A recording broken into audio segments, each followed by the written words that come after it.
Kabanata 231 hanggang Kabanata 240. Kabanata 231. Nagpalitan ng tingin sina Sam at Arman habang maraming iba pang tao ang bumaantong hininga ng may pagkainis o pagtanggap. Ang dalawang tao lamang na nakakuha ng mga kayamanan ay mula sa panig ng templo ng Diyos ng Kidlat. Bagamat ayon sa sinabi ni Sam, hindi siya direktang nauugnay sa templo ng Diyos ng Kidlat at malamang nakabilang siya sa isang imperyo sa ilalim nito, naniniwala pa rin sila na ang mga kayamanan ay mapupunta sa templo ng Diyos ng Kidlat sa huli. Iyon ang dahilan kung bakit medyo galit ang mga supling na ito dahil hindi sila kabilang sa kanilang kapangyarihan. Upo muna si Sam para kalmayan ang kanyang kalagayan sa isip. Talagang napabuti siya ng husto nitong mga nakaraang araw. Kahit na hindi eksaktong pagtaas ng lakas, magiging lubhang kapaki-pakinabang ito sa maraming iba pang aspeto kapag nakikipaglaban siya sa isang kalaban na may parehong antas ng paglinang, at magiging mas madali pa ang laban kaysa dati. Pagkalipas ng ilang oras pa, sa wakas ay natapos na ang isang buwang pananatili sa loob ng palasyo. Ang mga kandidato sa lahat ng palapag ay biglang nawala at lumitaw sila sa isang bulwagan kung saan nakatayo ang avatar. Tiningnan ni Sam ang matandang lalaki at pagkatapos ay ang kanyang kapaligiran lamang napagtanto niyang hindi niya makita ang ibang mga kandidato. Malinaw niyang alam na sabay-sabay silang lahat na nawala at hindi niya alam kung bakit siya ay nakahiwalay. Hindi lamang si Sam, kundi pati na rin ang iba pang mga kandidato ay nararamdaman din iyon. Nakaharap din sila sa avatar sa parehong bulwagan sa parehong oras nang walang sino mang iba sa kanilang paligid. Para bang nababasa ang kanyang iniisip, nagsalita ang avatar. Huwag kang mag-alala, ikaw ay nakahiwalay para makuha mo ang mga gantimpala na nararapat sa iyo pagkatapos ng isang buwang ito. Napakahusay mong nagganap at ikaw lamang ang nakaluta sa 5 pormasayon ng unang palapag sa pinakamababang posibleng oras. Higit kang nalampasan ang mga inaasahan namin at iginawad sa iyo ang kumpleto ng mga balangkas ng 5 pormasayon na kinabibilangan ng kanilang mga kakaibang bersyon mula sa ranggo 1 hanggang sa ranggo 7. Sa ikalawang palapag, muli kang napatunayang mas mahusay kaysa sa ibang tao sa 4 na aspeto: kamalayan sa laban, bilis, lakas, at pagsubaybay sa malayong distansya. Tanging sa isang silid lamang ka natalo at nakuha ang ikalawang pwesto, na kabilang sa kategorya ng depensa, at maaaring ito ay dahil ang mga pag-atake ay kategorya ng kidlat at ang nanalo ng unang gantimpala ay mas mahusay sa pag-angkop ng kidlat kaysa sa iyo. Para dito, makakakuha ka ng 4 na pamamaraan sa laban, na tumututok sa 4 na aspeto ayon sa pagkakabanggit. Bilang para sa ikalawang gantimpala, ito rin ay isang pamamaraan sa laban ngunit hindi kasing lalim ng unang gantimpala. Sa ikatlong palapag, ikaw lamang ang nakaluta sa ikalimang silid at sa natitirang mga silid, ikaw ang pinakamahusay at nangingibabaw sa lahat ng iba pang tao. Ang mga gantimpala ng palapag na ito ay kusang loob at maaari kang pumili mula sa mga pagpipilian na ibibigay ko sa iyo sa lalong madaling panahon. Ang mga gantimpala mula sa natitirang 3 palapag ay nakuha na mula sa mga palapag na iyon ng direkta. Matapos tapusin ang mga salitang iyon, kumislap ang kamay ng tao at lumitaw ang isang holograpo na screen sa kanyang harapan. Mayroong maraming sandata, mga disk ng pormasayon, daga, mga balangkas ng pormasayon, mga rolyo ng inskripsyon, at marami pang iba. Maaari kang pumili ng anumang 5 mula sa mga bagay na ito. Kung mayroon kang anumang katanungan, maaari mong itanong sa akin. Tiningnan ni Sam ang lahat ng ito at hindi partikular na interesado sa mga ito. Pagkatapos ng ilang pag-iisip, tinanong niya ang avatar. Alam mo bang may ninakaw akong bagay mula sa mga manika, hindi ba? Oo. Kaya, sa akin na ba sila? Siyempre. Kung hindi sa iyo, hindi mo sila maiuwi. Nakipaglaban ka ng direkta at iyon ay iyong mga biktima sa laban. Kung gayon, maaari ba akong humiling ng ibang uri ng mga gantimpala bukod sa mga pagpipilian na ito? Nalito ang avatar. Iyon ay depende sa kung ano ang hihilingin mo. Dahil mayroon akong 5 gantimpala, papalitan ko ang isa para sa pagtatasa ng 2 kayamanan na nakuha ko mula sa ika-6 na palapag. Gusto kong malaman kung paano sila ginagamit at ang pinakamabisang paraan para gamitin sila. Bilang para sa natitirang 4 na pagpili, gusto kong ipagpalit ang mga ito sa katumbas na dami ng mga hilaw na materyales na kailangan para gumawa ng mga kagamitang ito. Habang nagsasalita si Sam, kinuha niya ang kumikinang na bagay na nakuha niya mula sa manika. Ito ay talagang isang pabilog na bagay at naglalabas ito ng neutral na espiritual na lakas. Nagulat sandali ang avatar at ngumiti nang sabihin. Ikaw talaga ay kakaiba. Hindi ko inakala na hihilingin mo iyon. Ngunit gusto ko ng mga dahilan. Bakit mo gustong ipagpalit ang isang gantimpala para lamang sa pagtatasa? Bakit ka sigurado na hindi mo magagamit ang mga ito ng mahusay? Tahimik sandali si Sam bago nagsalita. May hinala akong hindi sila para sa akin. Ang aking kutob ay ang mga ito ay ipinadala sa mundong ito para sa ibang tao, at ako kasama ng maraming ibang kandidato ay narito lamang para gawing patas na paraan para makuha ang mga kayamanang ito. Muling kumunat ang noo ng Avatar, ang una niyang ginawa.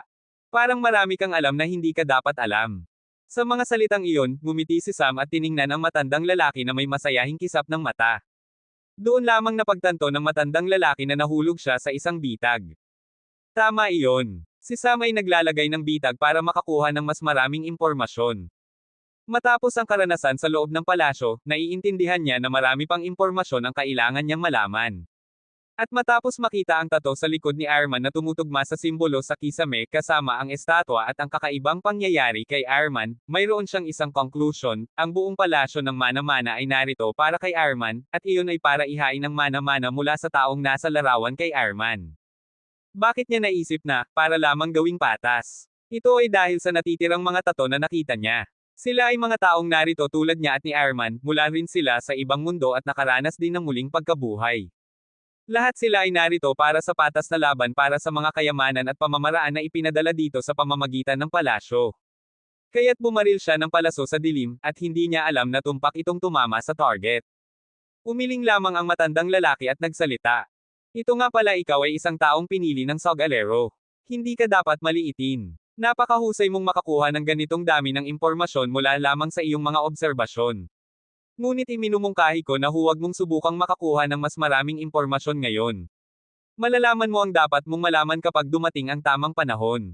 Bilang para sa palitan na gusto mo, kung gusto mo ng buong kagamitan, makakakuha ka lamang ng isa para sa 4 na gantimpala. Ngunit dahil hinihiling mo lamang ang mga hilaw na materyales, makakakuha ka ng sapat na materyales para gumawa ng 5 piraso nito. Para sa pagtatasa, ang mga rolyo ng lipat ay ginagamit para sa pagtakas. At ang halaga ng rolyo ay kumakatawan sa bilang ng mga pagkakataong maaari mong gamitin ito. Ang rolyong hawak mo ay maaaring gamitin ng 3 beses. Para maging pinakamabisang gamitin ito, kailangan mong gumamit ng isang patak ng iyong mahalagang dugo na puno ng espiritual na lakas, at maaari ka nitong ipadala ng 1,000 kilometro ang layo. Sa gitna ng rolyo ay mayroong pangunahing row ng rolyo kung saan mo dapat ibuhos ang dugo at ikalat ito patungo sa direksyong gusto mong puntahan. Ang piitan ng kidlat ay kadalasang ginagamit para hulihin ang mga kalaban na mas mataas ang antas kaysa sa iyo. Kung makakahanap ka ng sentro ng piitan at sapat ang lakas ng iyong isip para manipulahin ito, maaari mong baguhin ang anyo ng piitan ayon sa gusto mo, at walang katapusan ang mga posibilidad.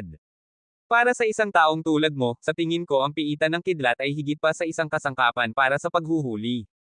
Kung naiintindihan mo ang ibig kong sabihin at pag-aaralan mo ito ng maayos, magagawa mong gawin ang higit pa kaysa sa mismong inventor ng piitan ng kidlat. Sa mga salitang iyon, kumislap ang kamay ng matandang lalaki at ipinadala sa kanya ang lahat ng mga gantimpala na nararapat sa kanya. Itinapon ni Sam ang mga ito sa kanyang imbakan, at nagsalita ang matandang lalaki. Dagdag ko rin ang isang listahan ng mga hilaw na materyales na hiling mo.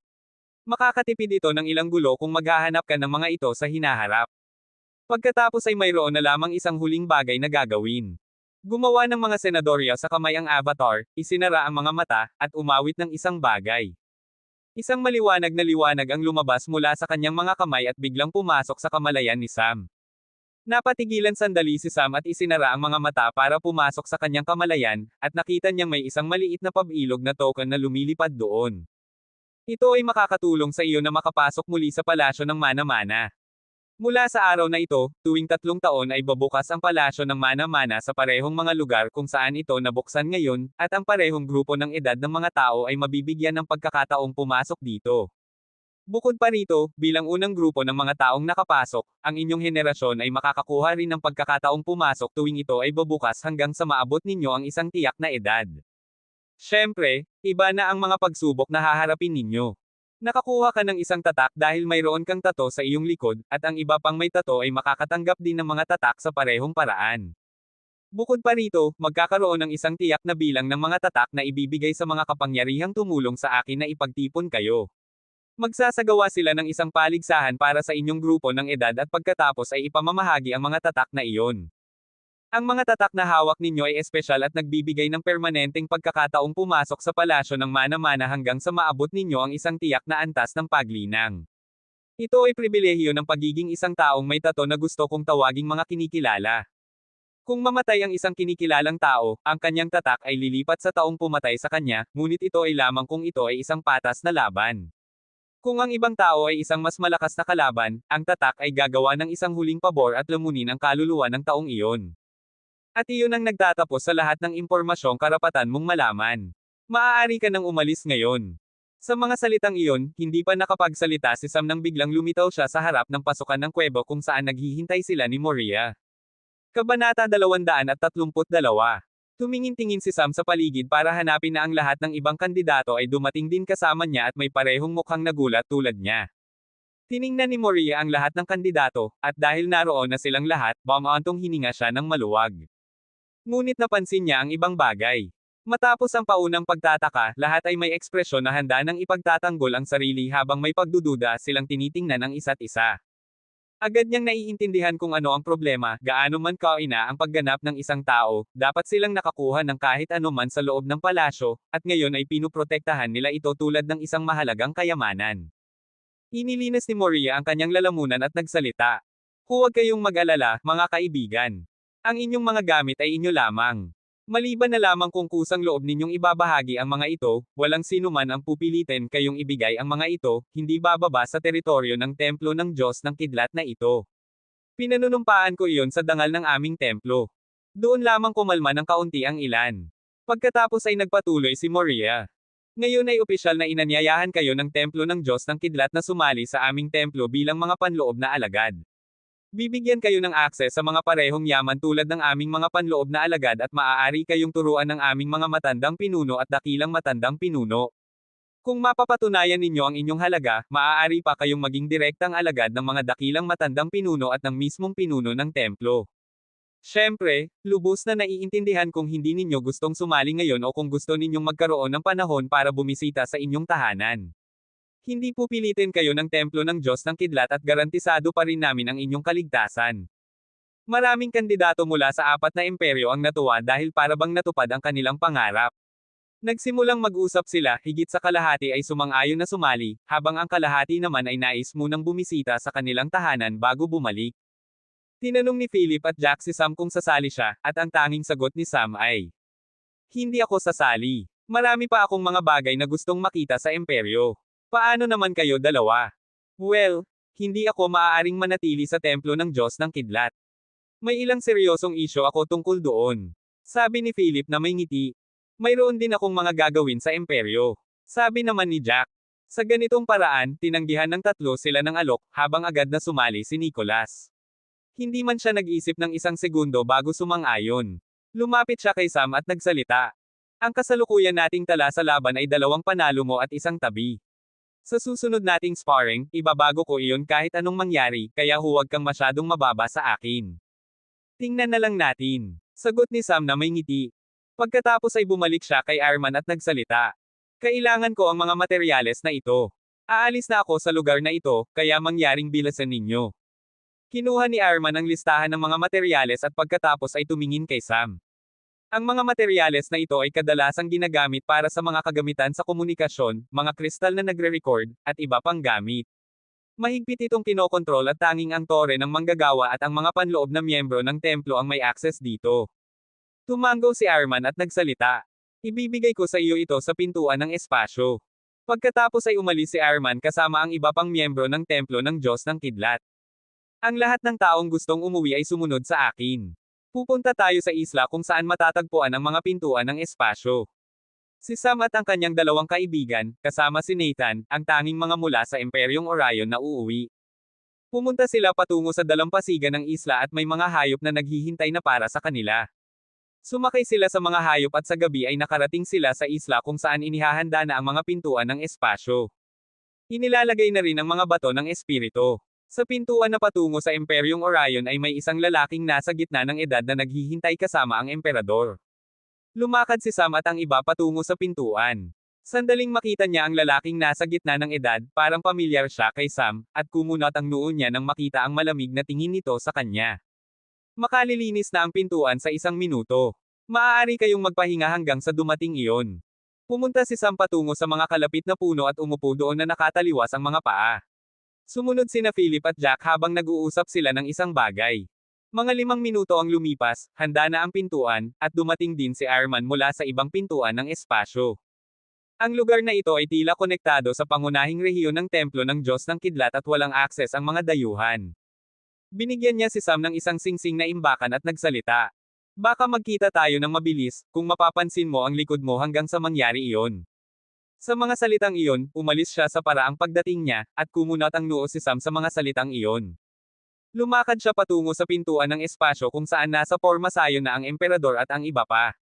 Pumasok si Sam sa pormasayon at hindi nagtagal ay nagsimula na ang paglipat. Sa susunod na sandali, nakarating sila sa pintuan ng espasyo sa palasyo ng emperador. Tumingin-tingin si Sam sa paligid para mapuko ang pakiramdam na nahihilo, at dahan-daang lumabas kasama sina Jack at Philip. Lumabas sila mula sa maliit na gusali kung saan naroon ang pormasayon at lumakad pasulong. Biglang huminto si Sam sa paglalakad, at sabay na sumugod sina Philip at Jack para suluhin siya. Kinuha ni Sam agad ang rolyo ng lipat at binuksan ito bago ibuhos ang espiritual na lakas. Hindi niya alam kung anong direksyon ang kanyang hawak sa rolyo ngunit wala na siyang masyadong oras.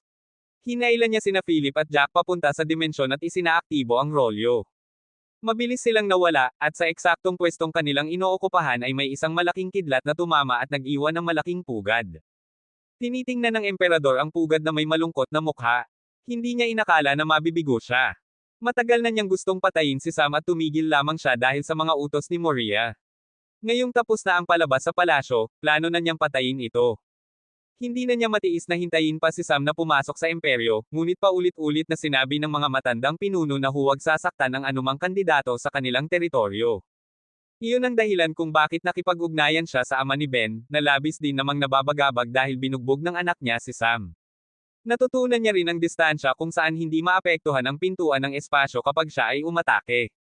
Ngunit bakit niya kailangang gumastos ng ganoong pagsisikap at patayin kaagad ito sa pintuan ng espasyo? Nais ng ama ni Ben na makita kaagad ang bangkay ni Sam at plano niyang patayin ito doon at ngayon, ngunit ngayon ay nabigo rin ang planong iyon. Bukod pa rito, kung pumasok si Sam sa lungsod at nakipag-ugnayan sa tore ng manggagawa para sa anumang dahilan, magiging magulo na naman ang mga bagay dahil sa kanyang katayuan. Sisiyasatin ng tore ng manggagawa ang buong pangyayari dahil mawawalan sila ng isang batang bihasa tulad ni Sam. Kahit na hindi sila maghihiganti, tiyak na magkakaroon ng mga kahihinatnan, at mapapahamak ang reputasyon niya bilang emperador. Pagkatapos naman, ang kanyang anak ang mismong nagdulot nito sa sarili. Bumalik siya sa templo ng Diyos ng Kidlat sa pamamagitan ng pintuan ng espasyo para ibigay ang balita sa ama ni Ben, at bumalik siya na may malungkot na mukha. Ngunit nang bumalik siya, nakita niyang ang kanyang anak ay naghihintay pa rin doon na may kinakabahang ekspresyon. Ano nangyari? Nakita ko ito malapit sa pugad. Ipinakita niya ang isang liham na lubhang durog. Kinuha ng emperador ang liham at nakita ang isang hanay ng mga letra. Minarkahan mo lang ang sarili mong warrant para sa kamatayan. Bumawi ka na lang, Sam. Nang makita ng emperador ang liham na ito, nakumpirma ang kanyang haka-haka. Naisip niya na alam na ni Sam ang kanilang plano noong makatakas ito, ngunit hindi siya sigurado. Ngayong nakita niya na ang tala, sigurado na siya na tama ang kanyang haka-haka. Bigla siyang may masamang hinala at naramdaman na gumawa siya ng isang malaking pagkakamali. Ngunit mabilis na nawala ang pakiramdam na iyon, at ang kanyang pagmamataas bilang emperador ay ayaw siyang yumuko. Sa parehong sandali, sa malayong kagubatan, lumitaw si Sam mula sa isang maliwanag na kislap at nahulog sa lupa. Lubhang nahihilo ang ulo niya at hindi na niya maayos na makita, iyon ang reaksyon ng kanyang katawan dahil sa dalawang magkakasunod na paglalakbay sa pintuan ng espasyo. Muntik na siyang samuka, ngunit sa sandaling iyon, nakita niya ang isang hayop na nakatingin sa kanya mula sa ilang talampakan ang layo. Ito ay parang isang malaking leopardo, at sa kabutihang palad, level 4 lamang ito. Naramdaman ni Sam na mapapahamak siya kung ang kagubatang kanyang napasukan ay may napakalakas na hayop na lampas sa kanyang antas. Ngayong nakita niya lang na level 4 lamang ang hayop, huminga siya ng maluwag. Umupo siya sa lupa at pinalabas sina Philip, Jack, at si Watt na nakatira sa dimensyon nitong nakaraang buwan. Humiga siya sa lupa para magpahinga hanggang sa mawala ang pakiramdam na nahihilo. Sa parehong oras, pinalabas niya sina Yanwo at Sky na tinaka at palayo ang leopardo. Nagsalita siya sa kanila. Pumunta kayo at maglibot ng kaunti. Pagkatapos ay isinara niya ang kanyang mga mata at nagpahinga ng kaunti. Nagising siya makalipas ang kalahating oras, at noong oras na iyon ay nakagawa na ang tatlong batang lalaki ng isang pansamantalang kampo habang bumabalik na sina Yanwo at Sky. Saan tayo naruroon ngayon? Nasaan tayo? Agad niyang tinanong ang mga hayop. May mga aktibidad ng tao patungo sa hilagang kanlurang direksyon, at medyo mapanganib ang hilagang silangan dahil naramdaman ko ang mga bakas ng mga malalakas na hayop na hindi bababa sa level 6. Bukod pa rito, sa katimugang bahagi ay mga kagubatan lamang at lalong lumalalim ng walang anumang uri ng aktibidad. Hinala namin na ang bahaging iyon ang pinakamapanganib, at mas mabuting pumunta tayo patungo sa hilagang kanluran. Sagot ni Sky. Umupo si Sam at malalim na nag-isip. Hindi niya mahulaan kung saan sila hanggang sa makapasok sila sa isang pamayanan ng tao malapit at kailangan niyang tiyakin na hindi mapapansin ang kanyang presensya sa buong panahon. Maaari niyang gamitin ang mga daga ng anino, ngunit mas kapaki-pakinabang sila sa mga lungsod kaysa sa ilang liblib na lugar. Ito ay dahil sa isa sa mga pangunahing dahilan kung bakit karamihan sa mga daga ng anino ay hindi nakakatanda kahit na mayroon silang hindi kapani-pani walang mga kakayahan. Iyon ay dahil hanggang sa maabot nila ang isang napakataas na antas ng pagsasama ng anino, may malaking pagkakataong mapapansin ng mga hayop na mas malakas kaysa sa kanila ang kanilang presensya batay lamang sa likas na ugali. At kung natatakot ang mga daga ng anino dahil sa kanilang likas na ugali bilang hayop, ibubunyag nila ang kanilang tinitirhan. Kaya't sa ilang liblib na lugar, hindi handang malayang gumala ang mga daga ng anino, hindi bababa sa hindi masyadong malalim. Ngunit sa lungsod, sila ang nangunguna. Kaya't kailangan nilang maglakbay sa pamamagitan ng himpapawid o sa pamamagitan ng paa. At para mas makita ng maayos ang mga bakas, nagpasya silang maglakad hanggang sa mahanap nila ang unang pamayanan ng tao. Kabanata 233.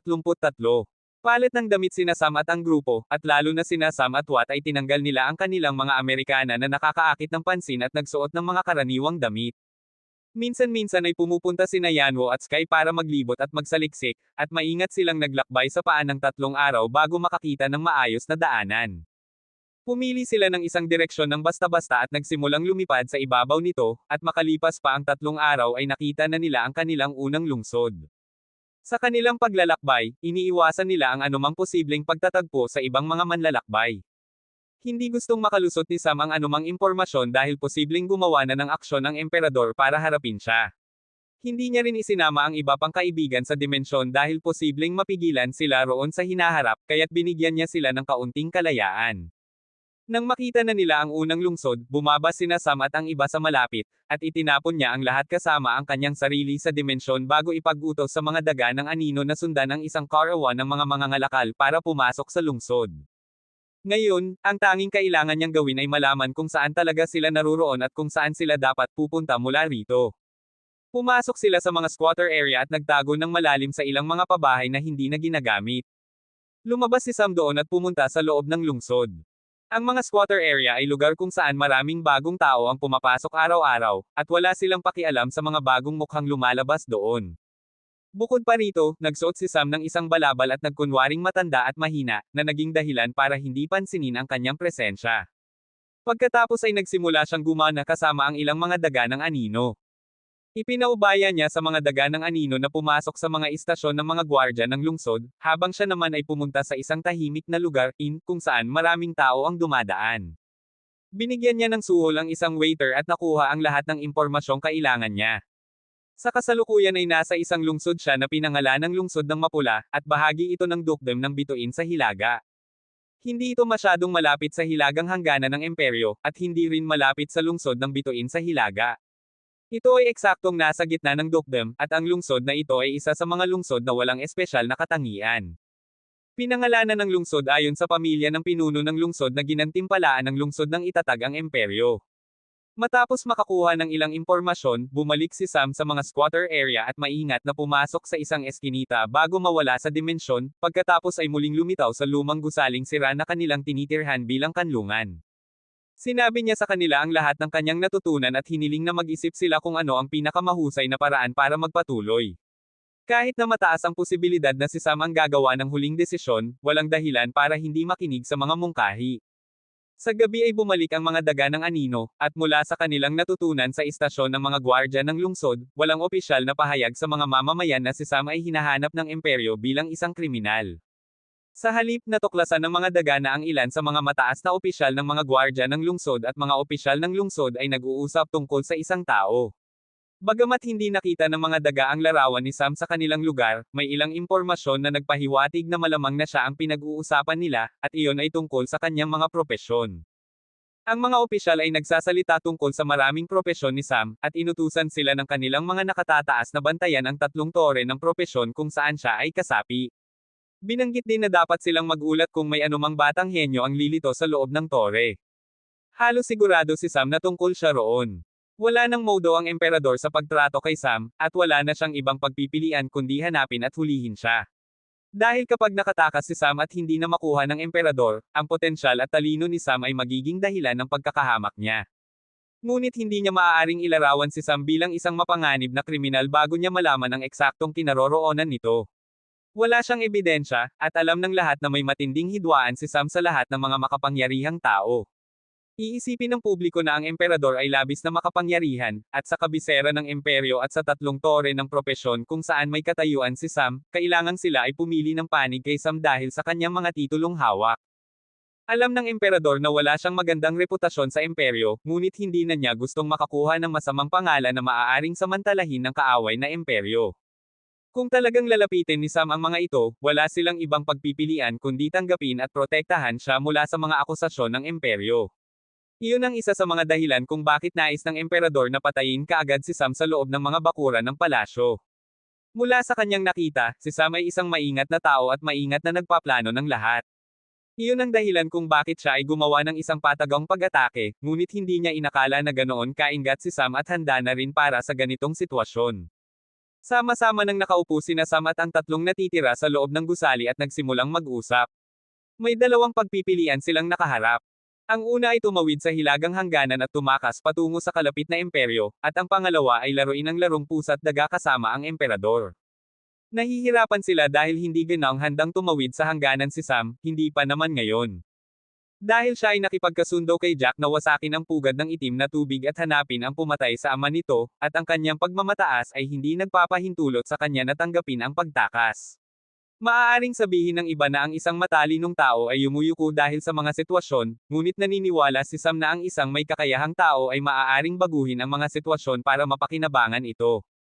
Kaya't sa gabing iyon ay nanatili sila doon, at kinabukasan ay gumawa na ng desisyon si Sam. Hindi muna sila aalis sa hangganan. Una, maglalakbay sila patungo sa dukdom ng bituin sa timog at susuriin ang parke ni Sam. Kung tama ang hula ni Sam, maliban na lamang kung handang sagutin ng emperador ang publiko at patunayan na ang kanyang mga aksyon ay hindi dahil sa personal na sama ng loob, hindi niya malayang aagawin ang parke at basta na lamang papatalsikan ang mga empleyado. Hindi bababa sa ganito ang gagawin ni Sam kung siya ang nasa posisyon ng emperador. Kaya't para mas maunawaan ang pag-iisip ng emperador, kailangang puntahan ni Sam ang lugar na iyon at makapagpas siya. Bukod pa rito, may isa pang malaking at mas mahalagang dahilan para puntahan niya ang lugar na iyon, at iyon ay upang maiwan ang isang mensahe at tuparin ang mga salitang kanyang iniwan noong nakaraan. Pagkatapos noon, iisipin na niya kung ano ang susunod niyang gagawin. Kaya't nagsimula na ang kanilang paglalakbay. Sa umaga pa lamang ay umalis na sila sa lugar na iyon sa tulong ng mga daga ng anino, at sa daan ay ninakaw nila ang isang mapa patungo sa timog. Ang mapa ay may mga detalye hanggang sa kabisera ng imperyo, at mula roon ay makakapunta si Sam sa bituin sa timog. Batay sa mapa at tinatayang distansya, aabutin ito ng halos isang buwan sa pinakamaikling ruta na patungo sa kabisera ng imperyo, at si Watt ang may pananagutan para dalhin sila doon. Ngunit bago iyon, kailangang bigyan muna ni Sam ng bagong anyo si Watt. Ginawa niyang kulay pilak puti ang buhok ni Watt na parang matanda, at nagdagdag ng mga kulubot sa mukha, kamay, at iba pang bahagi ng balat na nakalantad. Tinuruan niya itong lumakad at yumuko tulad ng isang matanda. Bakit si Watt naman? Ito ay dahil si Watt lamang ang taong hindi nakakuha ng pansin nitong nakaraang buwan. Inilagay siya sa loob ng dimensyon bago pa sila maglakbay patungo sa templo ng Diyos ng Kidlat. Kaya't ganap na hindi napapansin ang kanyang presensya, at maaaring matagal pa bago bigyang pansin siya ng emperador. Nag-iingat lamang si Sam, dahil mataas ang posibilidad na ang mga paghahanap ay ginagawa na ngayon sa kontinente ng bituin sa timog. Dahil hindi alam ng emperador na hindi kayang kontrolin ni Sam ang direksyong tinakbo ng rolyo. Kaya't hula niya na pumunta si Sam sa bituin sa timog kung saan siya ay may malaking impluwensya at isang negosyong lubhang kumikita. At halos tama ang kanyang hula, ngunit ang tanging pagkakaiba ay medyo huli na ngayon bago pumunta si Sam doon. Ngayon ay naglalakbay si Watt kasama si Falk sa katamtamang bilis at nakaayos bilang isang matanda. Ang kanyang bilis ay para bang mayroon siyang lahat ng oras sa mundo. Samantala, sa loob ng dimensyon, nakaupo si Sam kasama ang dalawa pang kaibigan habang pinag-uusapan nila ang kanilang mga susunod na hakbang. May maliit na tanong si Jack para kay Sam. Ano ang iyong pinal na layunin sa paglalakbay na ito? Maaari na lang tayong tumakas sa kalapit na imperyo at unti-unting maghihiganti. Hindi tayo pantay sa lakas ng emperador, at bukod pa rito ay may mga general, mariskal, hindi mabilang na mga naglalakbay sa yugto ng nascent kabilang na ang mga duke, at pati na rin ang napakalaking hukbo na kanilang kinokontrol. At lalo pang mas masama, mayroon silang mga tauhan at yaman na nagpapadali sa kanilang mga gawain. Ganap tayong nasa magkakaibang antas. Laban tayo sa buong imperyo. Ngumiti si Sam at nagsalita. Tama ang sinabi mo. Kalimutan muna natin ang antas ng lakas ng emperador dahil ganap na itong nasa labas ng ating kakayahan. Hindi mahalaga kung ito ay nascent o mas mataas pa, maaari tayong patayin ng isang iglap. Tungkol naman sa sinabi mo tungkol sa iba pa, oo nga naman, laban tayo sa buong imperyo, at totoo na maraming yaman ang kanilang kinokontrol. At ang ating pinal na layunin dito ay kaugnay din nito. Sa palagay mo, bakit napakababa ng tingin ng emperador na inatake niya ako nang walang pag-aalala, kahit na ang tanging ginawa ko lang ay sumagot lamang sa ginawa ng kanyang anak? Tumanginan sina Jack at Philip sa isa't isa, at sumagot ang huli. Dahil siya ay emperador. Parang hindi siya sigurado dahil sa tingin niya ay medyo walang kabuluhan iyon. Hindi ibig sabihin na dahil siya ay emperador ay maaari na niyang gawin ang anumang gusto niya, hindi ba? Ngunit ang sagot ni Sam ay nagpatunay na tama siya. Eksakto. Kumikilos siya ng ganito dahil siya ay emperador. At ang ating layunin ay alisin ang titulong iyon sa kanyang ulo para mabawasan ang bigat nito, para makita niya rin ang lupa sa isang pagkakataon at makita natin kung paano siya kikilos. Napakababaw ng kanyang boses na parang hindi marinig ng maayos ni na Jack at Philip ang sinabi niya. Kabanata 234. Ano ang ibig mong sabihin na gustong mong alisin ang kanyang posisyon? Sa tingin mo ba ay ganoon kadali? Maaari ba tayong mag-iisa na makapangamba sa kanyang posisyon bilang emperador? Halos imposible iyon. Sabi ni Philip na may malungkot na boses. Bakit naman kailangang nating makapangamba sa posisyon ng isang emperador? Kung gayon, paano mo ito gagawin? Hintayin mo na lang at makikita mo. Malalaman mo rin naman sa lalong madaling panahon. Mga isang buwan ang lumipas, nakarating na sila sa lungsod ng Bituin sa Timog. Ngunit hindi sila agad na pumasok. Sa kalapit na kagubatan ng Bituin sa timog ay may isang maliit na burol. Umakyat sila sa burol na iyon at naghukay ng isang maliit na kuweba kung saan sila nagtayo ng kanilang kampo. Pupunta ako sa parke at susubukang makakuha ng impormasyon tungkol sa sitwasyon. Kung gusto ninyong manatili dito o sa loob ng dimensyon, pwede naman. Titingnan namin ang paligid at alamin ang kalagayan dito. Karaniwang may mataas na uri ng impormasyon ang mga mangangaso, tingnan natin kung makakakuha tayo ng ilan. Sabi ni Philip, at ang apat na sila ay pumunta para gawin ang kanilang sariling mga gawain. Malinghap na pumasok si Sam sa lungsod at nakalusot sa mga tirahan ng mga tauhan ng parke. Gabi na. Oras na para magpalitan ng turno, at ang mga tauhang katatapos lang ng kanilang turno ay bumalik na. Sa kasalukuyan ay nasa tirahan ni Maki, ang pinuno ng mga tauhan, si Sam. Kaya nang pumasok si Maki, dahan-dahang lumabas siya mula sa dimensyon at kinilabutan si Maki sa takot. Tinakip ni Sam ang bibig niya para hindi siya makasigaw sa takot, at bumulong sa kanyang tainga. Ako ito, si Sam.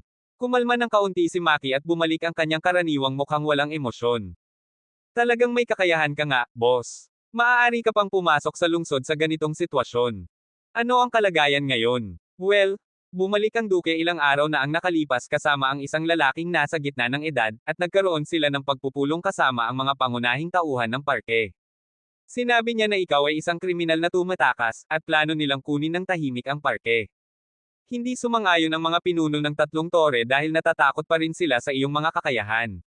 Dahil hindi pa kumpirmado ng duke na patay ka na, ayaw nilang gawin iyon. Narinig ko pa na kahit na ang mga pinuno ng tore sa kabisera ng imperyo ay hindi rin willing na gawin ito, at parang may sinasabi sila tungkol sa mga kapwa propesyonal at ang presyon mula sa kanilang mga asosasyon ng propesyon. Kaya't sinusubukan nilang makuha ang suporta ng mga pinuno ng tore. Ngunit hindi sila ibigay, at maingat din nilang iniiimbak ang iyong bahagi. Ngunit ang mga gwardya ng lungsod, mga maharlika, lahat sila ay maingat na nagbabantay para makuha ka, kahit na ang militar ay kasangkot na maliban na lamang sa iyong batalyon. Nagulat nga ako na nakarating ka rito nang hindi napapansin ng sinuman. Hindi muna sumagot si Sam sandali bago tanungin. Talagang kusiniro ka lang ba? Paano mo naman nakukuha ang lahat ng detalye na ito? Mas nagpapansin lang ako. At alam ng mga pinuno ng tore na ako ay iyong orihinal na tauhan, kaya sinasabi nila sa akin ang karamihan ng mga bagay. Kung gayon, sino ang naghahawak ng aking pera? Ang pinuno ng tore ng Pormasayon. Sige, makikita kita mamaya. Mag-ingat ka lang. Magiging magulo ang mga bagay, labis na magulo at kaguluhan. Makikita kita mamaya, boss. Umalis si Sam sa lugar na iyon at bumalik sa kuweba. Bumalik na rin ang tatlong natitira, at nagluluto sila ng isang ibon sa apoy. Tulad nga ng inaasahan natin, ang bituin sa timog ang naging pangunahing target, at sinubukan pa nilang agawin ang parke. Ngunit mas malakas pa kaysa sa inaasahan ko ang pagtutol ng mga pinuno ng tore. Parang nakakuha ako ng pansin ng ilang makapangyarihang tao sa mga tore ng isla ng Diyos ng Kidlat. Kung hindi man, hindi nila mapigilan ang kanilang kasakiman. Anyway, kasangkot na rin ang militar kasama ang mga maharlika at lahat ng ibang mga gwardya ng lungsod. Talagang pinaghihigpitan tayo ngayon. Ano naman ang nakuha mo sa iyong paglalakbay? Sabi ni Sam habang kumakain ng isang paa ng inihaw na ibon. Well, talagang naging malaking tao ka na ngayon. May premyo sa iyong ulo, ngunit para sa ilang dahilan, hindi tayo pinag-uusapan. Ganap nilang binabaliwala ang ating presensya, at para sa ilang kakaibang dahilan ay nakakainis ito. Sabi ni Philip na may malungkot na mukha. Ano bang klaseng premyo? Maraming uri. Nakilala namin ang isang pangkat ng mga mangangaso na kasapi rin ng isang lihim na grupo. May premyo sa iyong ulo pareho sa bilog ng mga mangangaso at sa lihim na bilog. Nakatagpo si Watt sa kanila para pakinggan ang kanilang pag-uusap, at mayroon pa silang larawan mo. Well, parang talagang sikat na ako ngayon. Pero huwag kayong magiging kampante. Sa tingin ko ay bahagi rin kayo ng premyo, ngunit maaaring mas mababa ang halaga ng premyo sa inyong mga ulo kaya't ang ilang mga mangmang ay pinili kang baliwalain. Pero ang isang taong may kakayahan ay hindi ka basta-basta iiwan. Kalimutan na lang iyon. Sa tingin ko, sa antas ng banta na iyong kinakatawan, hindi na nila kami mamamaraan ng pansin, sagot ni Philip habang nagsisimula ng kumain. Sige, matulog na kayo ng maaga ngayong gabi. Bukas ng umaga ay may mga gawain tayo, hanapin ang lahat ng mga makamandag na hayop sa kalapit na kagubatan. At hanapin ang mga damong ito. Sa alam ko, ang klima ng lugar na ito ay pinakamabuti para sa ganitong uri ng damo. Bukod pa rito, hulihin ang mga wild root raccoon, red fur koala, at yellow blood monkey hanggang sa makaya ninyo. Subukang gawin ito nang hindi napapansin. Pero hanapin ninyo hanggat maaari. Bakit mo kailangan ang mga iyon? Hindi ko ba sinabi sa inyo kanina? Kailangan kong tuparin ang aking mga salita at maiwan ang isang mensahe sa lungsod na ito. Nagsimulang magtrabaho ang apat na sila. Bagamat mabagal ang lahat dahil sa kanilang pagiging maingat, maayos naman ang pag-usad. Samantala, sa malayong mga kaharian, sa isang marangyang kastilyo na lumulutang sa ibabaw ng mga ulap, isang puting elepanteng may pakpak ang nagbabantay sa pasukan. Sa loob ng kastilyo, sa isang silid ng pagkain, dalawang batang lalaki ang nakaharap sa isa't isa. Isa sa kanila ay may mahabang buhok, marangyang mukha, matangkad na tangkad, at may mga mata na kulay asul na parang kidlat. Masisilayan kaagad ni Sam ang taong ito mula sa malayo gamit lamang ang kanyang anino dahil iyon ay ang parehong anino na nakita niya sa kisame ng palasyo. Sa harap niya ay isang lalaki na ang mukha ay malabo at natatakpan ng ulap, na nakaupo na nakatiklop ang mga paa sa mesa. Nakasuot siya ng itim na damit, at naglalabas siya ng isang mapanganib na aura na nagpapalayo sa sinumang lalapit. Bakit ka narito, Sagalero? Mas alam mo kaysa sa sinumang iba kung bakit ako narito, Indra. Alam mo ang mga patakaran, hindi ba? Bakit mo pa rin sinira iyon at pinagkaguluhan ang aking manlalaro? Tanging ihip ng ilong lang ang sagot ni Indra. Alam ko naman talaga. Nabigla ba ang iyong pagmamataas dahil tinanggihan niya ang iyong mga turo? Paano ka ba naging Diyos gamit ang iyong marupok na pagkatao? Tiwala ka sa akin, malalagay ka sa malaking problema ngayong mga araw na ito dahil doon. Narito ka ba para bantahin ako o ano pa? Hindi. Narito lang ako para ipaalala sa iyo. Para sa pagkakataong ito, papabayaan ko na ito dahil tinanggal niya ang iyong estatwa sa isang suntok lamang, isa sa alang-alang ko na iyon bilang kabayaran. Para naman sa susunod, hindi ka makakalaya ng walang parusa. Ibabagsak kita sa harap ng lahat ng mga Diyos na iginagalang ka. Sa tingin mo ba ay makakalabas ka pa rito matapos mong kausapin ako ng ganito sa aking teritoryo? Siguradong nananaginip ka lang. Sa sandaling matapos niya ang kanyang mga salita, umugong ang puting elepanteng may pakpak habang ang langit ay nanginginig at ang kidlat ay kumikidlat. Sa tingin mo ba ay kayang mong harapin ako gamit ito, Indra? Ikaw lang at ang iyong Airabat, pangalan ng elepanteng may pakpak. Parang ikaw ang nananaginip. Tapos na siya sa pagsasalita at kumuha ng isang kaluskos ng mga daliri. Biglang napyunit ang langit, at narinig ang isang sigaw ng isang itim na dragon. Lumabas ang isang itim na dragon mula sa kawalan habang umuugong ito sa Airabat at nakatingin ng diretso sa elepante. Ang dalawang hayop na walang kamatayan at kathang-isip lamang ay nagtitigan habang naglalabas sila ng kanilang mga aura ng walang tanda ng pag-atras. Pareho silang napakalakas at ayaw nilang matalo ng isa't isa. Ngunit si Indra na nakaharap sa Sogalero ay nasa ibang kalagayan. Ang kanyang mukha ay puno ng pagtataka, pagkabigla, at takot ng sabay-sabay. Vo! Dragon ng kawalan, kailan mo ba, hindi pinahintulutan siya ng Sogalero na tapusin ang kanyang mga salita at nagsabi. Maraming bagay ang hindi mo alam tungkol sa akin, at huwag mong akalain na mahina at mahinahon lang ako dahil hindi ako gumagalaw ng marami. Higit pa ako sa iyong may isip. Hindi dahil naglalaro tayo ng laro ay ituturing mo na akong pantay mo. Ikaw ay isang Diyos para sa lahat ng mga Diyos at mga nilalang sa iyong teritoryo, ngunit para sa akin, isa ka lang batang binibigyan ng pansin. Huwag mong ipakita ang iyong pagmamataas at mga katarantiduhan sa harap ko. At kung hahawak ka muli ng laro at gumawa ng galaw laban sa akin o sa anumang ibang manlalaro, tiwala ka sa akin, ipapakain ko ang iyong Airabat sa mga alaga ko sa aking bukid. Kabanata 235. Hindi alam ni Sam na dalawang tao na kayang durugin ang planeta kung saan siya nakatira sa isang segundo ay muntik ng mag-away dahil sa kanya. Dahil abala siya sa pagpaplano ng isang bagay. Mula sa burol kung saan sila naninirahan, maaari niyang matingnan ang ilang bahagi ng lungsod ng bituin sa timog. Bagamat hindi ito ganap na makikita at hindi niya maaring makita ng malapitan ang mga nangyayari doon gamit ang mga mata lamang, hindi naman niya kailangang gumamit ng mga mata lamang. Kaya't habang ang kanyang mga kaibigan ay nangangaso para kolektahin ang mga hayop na kailangan niya, nagsimula siyang gumawa ng isang teleskopyo para maobserbahan niya ang mga nangyayari sa lungsod, lalo na sa bahay ng isang tao. Ito ay walang iba kundi si General Spark. Narito si Sam para tuparin ang kanyang mga salita tungkol sa General Spark. At maaari rin niyang gamitin ang pagkakataong ito para magpadala ng mensahe sa emperador pati na rin sa lahat ng ibang mga maharlika at opisyal na nangangaso sa kanya. Hahawakan niya ang emperador balang araw, at sa prosesong iyon, ayaw ni Sam na harapin ang lahat ng mga opisyal na ito sa kanyang paglalakbay. Magiging napakasakit iyon ng ulo. Kaya't dahil may nauna na siyang hidwaan sa general, maaari niyang gamitin ang pagkakataong ito para maiwasan ang ilang problema. Bagamat maaaring hindi umatras ang lahat ng mga opisyal, tiyak na mayroong hindi bababa sa kalahati ng mga tao na hindi gagawa ng problema para kay Sam. Kaya't ngayon ay nagsisimula na siyang magplano, at isa sa mga pangunahing bahagi ng plano na iyon ay ang burol na ito. Iyon ang dahilan kung bakit niya pinili ang burol na ito bilang kanilang kampo. Gustong gamitin ni Sam ang isa sa mga unang elemento na nakuha niya mula nang dumating siya sa mundong ito, pati na rin ang kaalaman na nakuha niya mula sa kanyang nakaraang mundo, para harapin ang general. At ang burol na ito ang magiging pangunahing bahagi sa kanyang plano. Kaya't nagsimula siyang magmarka ng mga kinakailangang posisyon para simulan ang paghuhukay at gawing buwang ang burol, para maipwesto doon ang mga kailangang gamit na makakatulong sa kanya. Sa susunod na isang buwan, ang tatlo ni na Philip, Watt, at Jack ay nangangaso para hanapin at dalhin ang mga hayop na hiling ni Sam. Ang pangunahing problema ay gusto ni Sam na buhay silang dalhin. Kaya't wala silang ibang pagpipilian kundi sundin siya. Sa buwang iyon, nagsimula si Sam na gumawa ng guwang ang tuktok at itaas na bahagi ng burol.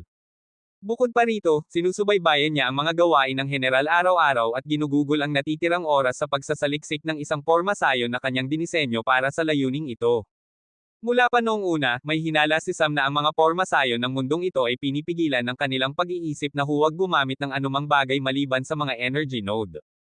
Kaya't ngayon ay plano niyang lampasan ang ideyang iyon at gumamit ng parehong mga energy node, rune, at inscription kasama ang mga karaniwang pisikal na bagay para makuha ang kanyang ninanais. Matapos ang isang buwan, lalong lumakas ang paghahanap kay Sam at sa kanyang grupo sa bituin sa timog. Parang hindi talaga susuko ang emperador. Nalaman niya mula kay Maki na ganap ng kinuha ng gobyerno ang parke. Nakita rin ni Sam ang ilang poster ng kanyang sarili sa lungsod, at matagumpay na siyang inilabel bilang isang hinahanap na kriminal. Naisip ni Sam na siguradong hinintay ng emperador ang ganitong katagal, halos 2 buwan, para mailarawan siyang isang kriminal. Dahil pagkatapos ng mahabang panahong ito, hindi na makakarelate ng mga mamamayan ang insidente bilang isang paghihiganti. Hindi alam ni Sam kung anong krimen ang ikinabot sa kanya, ngunit alam niyang tiyak na hindi ito maliit. Kaya't mula sa puntong ito, kinatawan ng gobyerno ang duke sa pagkuha ng parke, ngunit tanging ang bahagi lang ni Sam ang kinuha. Ang mga pinuno ng tatlong tore ay hawak pa rin ang kanilang sariling bahagi. Nalaman din niya na mula sa pagkuha na ito, hindi kinuha ng gobyerno ang dati niyang kita, at ang kanyang mga kita ay nasa kamay pa rin ng pinuno ng tore ng Porma Sion. Hindi man lang nagulat si Sam dito. Alam niyang ito ay kailangang mangyari sooner or later, at kahit na ang pagkuha sa kanyang parke ay maaaring isang panunukso na idinirekta sa kanya. Siguradong naisip ng emperador na labis na mapag-ari si Sam sa kanyang mga gamit, at ang lahat ng ito ay nagsimula dahil ang kanyang anak ay nang-ahas na kunin ang mga ari-arian ni Sam. Kaya tahasang kinukuha niya ang mga ari-arian ni Sam at gustong akitin siya na lumabas. Kung ito nga ang pag-iisip ng emperador, nasa kalahati lang siya ng tama. Totoo namang mapag-ari si Sam sa kanyang mga gamit, ngunit ang tanging bagay na mali sa kanya ay ang kanyang paraan ng pagbabalikwas. Talagang hinihintay ni Sam na mangyari ito, hinihintay niya na gumawa ng aksyon ang emperador, ilarawan siyang isang kriminal, at gawing kilala ang kanyang pangalan sa buong imperyo. Sa ganitong paraan, mas magiging epektibo ang kanyang mga plano sa hinaharap. Ngayon, ang susunod niyang hakbang sa plano ay ang pagtitipon ng mga bagong kagamitan na kanyang ginawa at paglalagay nito sa burol, pagkatapos ay magpadala ng isang regalo sa isang tao. Bukod pa rito, mayroong isang pangalawang gawain na pagsusulat ng ilang bagay, at ito ay ipinagkatiwala sa 3 taong kasama niya. Sa susunod na linggo, nagsimula si Sam na itatag ang buong silid na kanyang ginawa sa pamamagitan ng paggawa ng guwang ang itaas na bahagi ng burol. Ang silid ay kasing laki ng isang korteng pang-basketball. Gumawa si Sam ng isang plataporma kung saan siya makakatayo at makokontrol ang buong silid sa posisyon ng isang poste ng layunin. At mayroong isang mahabang metal na silindro na inilagay sa kabilang dulo ng korteng iyon, sa posisyon ng isa pang poste ng layunin. Ang silindro ay nakamount sa isang plataporma at paalang na nakatutok patungo sa lungsod ng bituin sa timog. Sa gilid ni Sam, kalahati ng silid ay puno ng maliliit na metal na cylindrical tube na ang isang dulo ay may convex lens at ang kabilang dulo ay puno ng energy cell ng elemento ng liwanag. Bawat tube ay nakamount sa iba't ibang taas gamit ang mga manipis na metal na stand, at ang mga stand na iyon ay konektado sa plataporma gamit ang isang itim na metal na wire na may mga rune sa wire, tube, stand, at maging sa plataporma.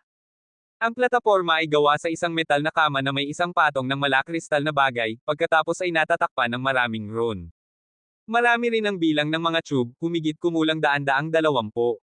At para sa bawat 10 tube na nakamount, may isang malaking convex lens na kanyang ginawa at indawguwa mula sa kisame ng silid.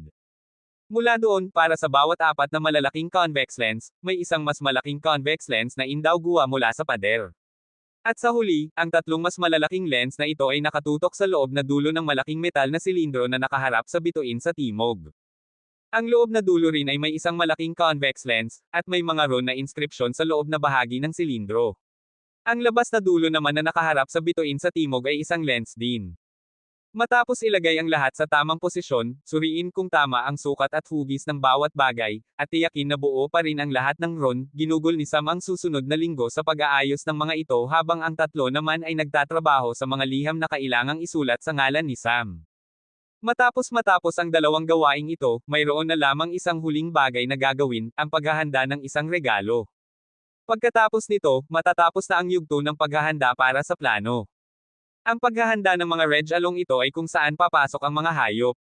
Sa mga nakaraang araw, nakolekta nila ang maraming hayop na hiling ni Sam, at mula sa bawat uri ng hayop ay kailangan ni Sam ng ibang bagay. Ang unang uri ay ang mga makamandag at may lason na level 4 na hayop. Kolektahin ni Sam ang lahat ng lason sa kanilang katawan at gumawa ng parehong alak na may lason na ginawa niya noong nakaraan. Bagamat delikado ang level 4 na lason, hindi ito magkakaroon ng malaking epekto sa isang cultivator na nasa yugto ng nascent. Hindi nila tiyak na mapapatay ang mga ito, ngunit may isang bagay na makakamit mula sa lason na iyon, ang pagpapamanhid sa tao at pagpapahina ng kaunti ng kanyang resistensya. Ang lason ng mga nilalang na ito ay may isang pagkakapareho, lahat sila ay may agarang ngunit matagal ng epekto, at hindi sila madaling mamatay. Kaya't ang immune system ng isang cultivator na gumagamit ng espiritual na lakas para labanan at alisin ang mga dayuhang bagay ay unang susubukang ilabas ang lason. At dahil hindi rin gustong panatilihin ng cultivator ang lason kahit na hindi ito masyadong nakakapinsala sa kanya. Ngunit hindi ito ang buong regalo, ito ay pangalawa lamang na makakatulong na palakasin ang epekto ng pangunahing regalo. Para naman sa pangunahing regalo, kolektahin ni Sam ang iba't ibang dumi ng 3 hayop na kanilang nakolekta, ang dumi ng wild root raccoon, ihi ng yellow-skinned monkey, at uhog ng red fur koala. Kolektahin ni Sam ang mga bagay na ito at nagsimulang gumawa ng mga eksperimento sa loob ng Divine Dimension. Bukod sa mga eksperimento, ang isang bagay na ginawa niya ay ang pagpapakain ng vitality sa pamamagitan ng elemento ng liwanag araw-araw sa mga ito. Matapos ang isang linggong paggamot at mga eksperimento, sa wakas ay handa na ang regalo. Ngayon na ang oras para sa unang hakbang sa kanyang paglalakbay. Kabanata 236. Kinabukasan matapos ni Sam ang paggawa ng kanyang igalo. Sa silid-aralan ng mansyon ni General Spark. Nakaupo ang general habang inaayos ang ilang papeles para sa mga bagong recruit ng militar at para sa budget. Habang siya ay nakaupo sa kanyang mesa at tinitingnan ang mga rolyo, natagpuan niya ang mga resulta ng kanilang pagsisiyasat sa kaso ni Sam. Bagamat siya ay mula sa militar at namamahala sa seguridad ng hangganan at pagsasanay ng mga sundalo, malalim siyang kasangkot sa pagsisiyasat sa kaso ni Sam. Alam niya ng husto kaysa sa sinumang iba na hindi siya talaga ang taong ipinapakita ng emperador. Labis na mapagmataas si Sam na kung may gusto siya, mas gugustuhin niyang patayin ang partido at kunin ito ng bukas, ngunit ang emperador ay nagulat na ninakaw ni Sam ang isang bagay mula sa prinsipe at pumatay ng maraming gwardya na sinubukang pigilan siya. Bukod pa rito, sinabi rin niya na sinubukan ni Sam na saktan ang prinsesa sa sexual na paraan habang sinusubukang kidnapin ito habang siya ay tumatakas. Ngunit hindi niya ito nagawa dahil sa paghabol ng mga sundalo at ng mga Imperial Guard.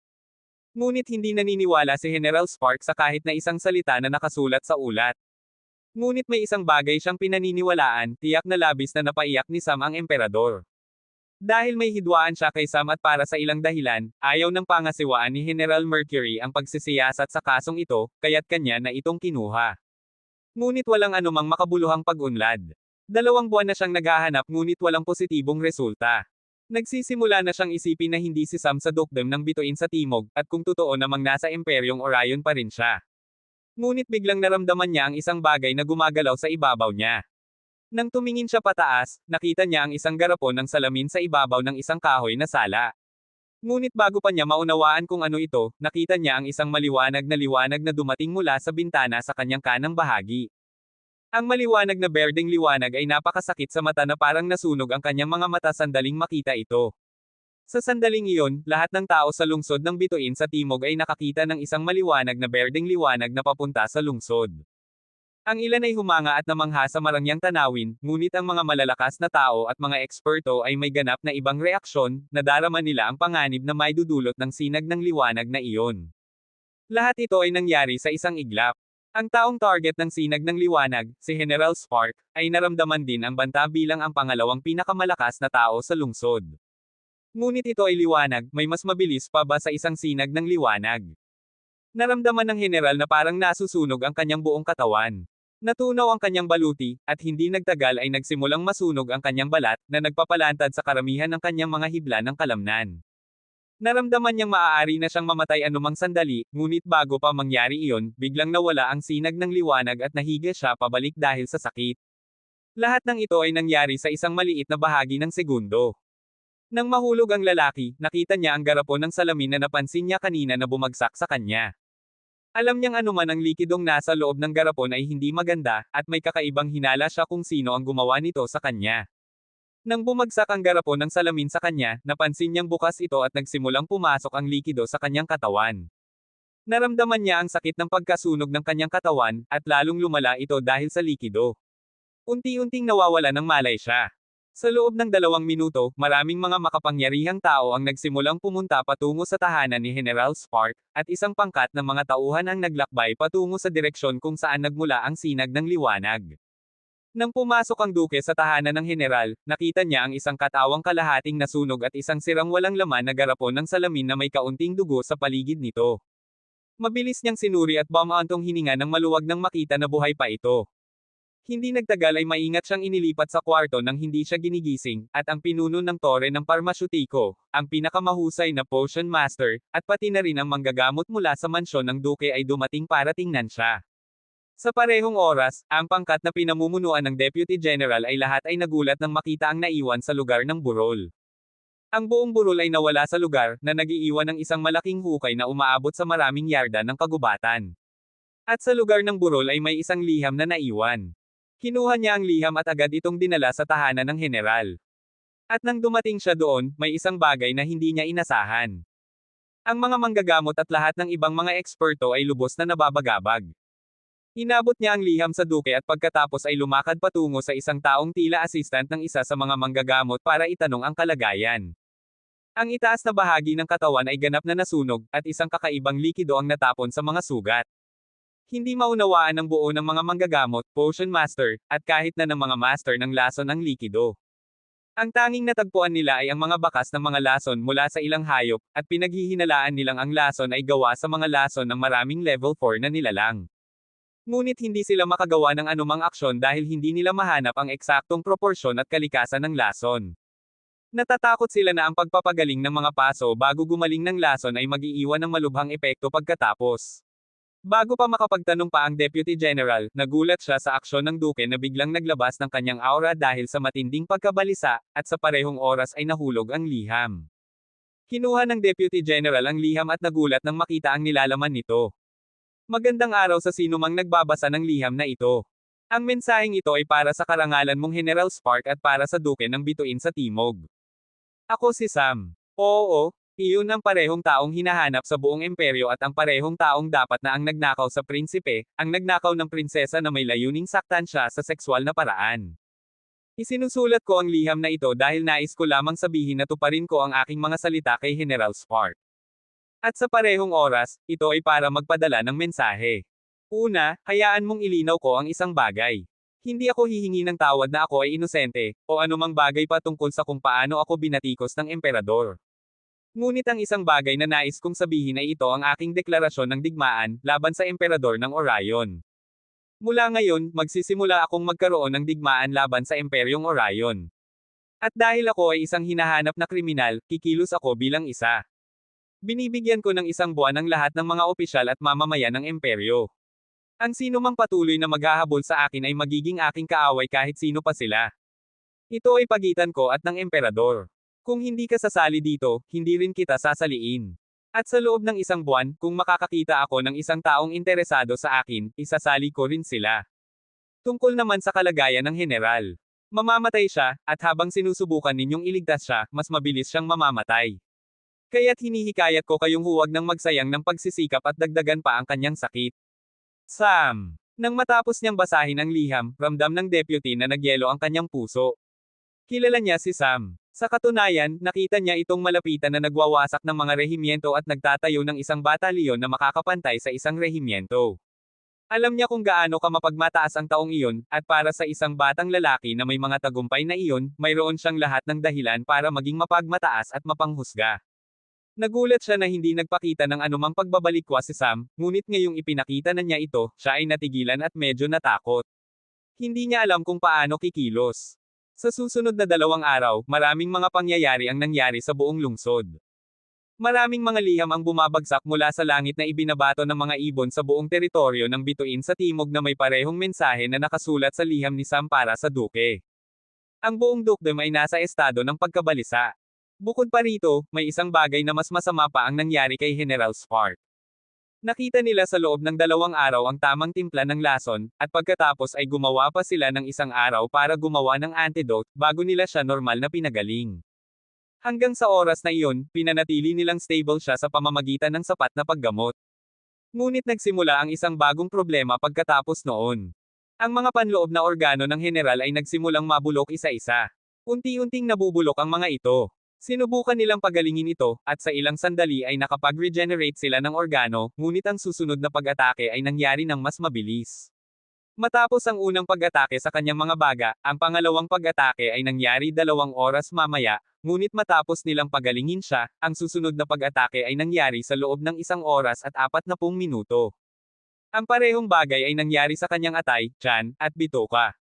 Lalong lumala pa nang mapansin nila pagkatapos ng 6 na oras na nagsimulang mabulok ang kanyang katawan mula sa bone marrow at mga hibla ng kalamnan. Natatakot silang pagalingin siya dahil alam nilang lalo lang nilang mapapabilis ang susunod na pag-atake. Alam nila na may isang bagay na hindi nila napansin at hindi nila alam kung ano ito. Ngunit ang isang bagay na alam nila ay ito ang pinakamabangis na paraan ng pagpatay na nakita nila. Ang duke, deputy, at lahat ng nakakaalam kung sino ang gumawa nito at bakit niya tina-target ang general ay iisip lamang ng isang bagay. Ang pinakamalaking ginawa ng General kay Sam ay ang pagsasamantala gamit ang kanyang autoridad ng hindi makatwiran at ang pagbabanta o pag-iisip na patayin ang tauhan ni Sam na si Watt. Ngunit ang kanyang paghihiganti ay napakasakit na kahit na may pagkakataon si Sam na patayin ang General gamit ang isang solong sinag ng liwanag, gumamit siya ng ganitong paraan para patayin siya. Matapos ang 4 na araw ng patuloy na pagpapahirap na ito, nakita ng mga manggagamot ang isang bagay na hindi nila nakikita noon, ang vitality na kanilang ginagawa gamit ang tulong ng enerhiya ng elemento ng liwanag ay huminto ng dumiretso sa mga panloob na organo ng General at hinihigop ng ilang banyagang bagay na nanatili sa dugo. Doon lamang nila napansin na may ibang bagay na pumasok sa katawan ng General. Sa araw na iyon, dumating ang isa pang liham sa bahay ng General. Dapat ay nakita ninyo na ito. Pinapayo ko sa inyo na huwag hayaan ang sinumang hawakan ang anumang mga likido mula sa katawan o makipag-ugnay sa balat ng General, huwag hawakan ang anumang kanyang mga sugat, at ihinto na ang pagpapagaling sa kanya.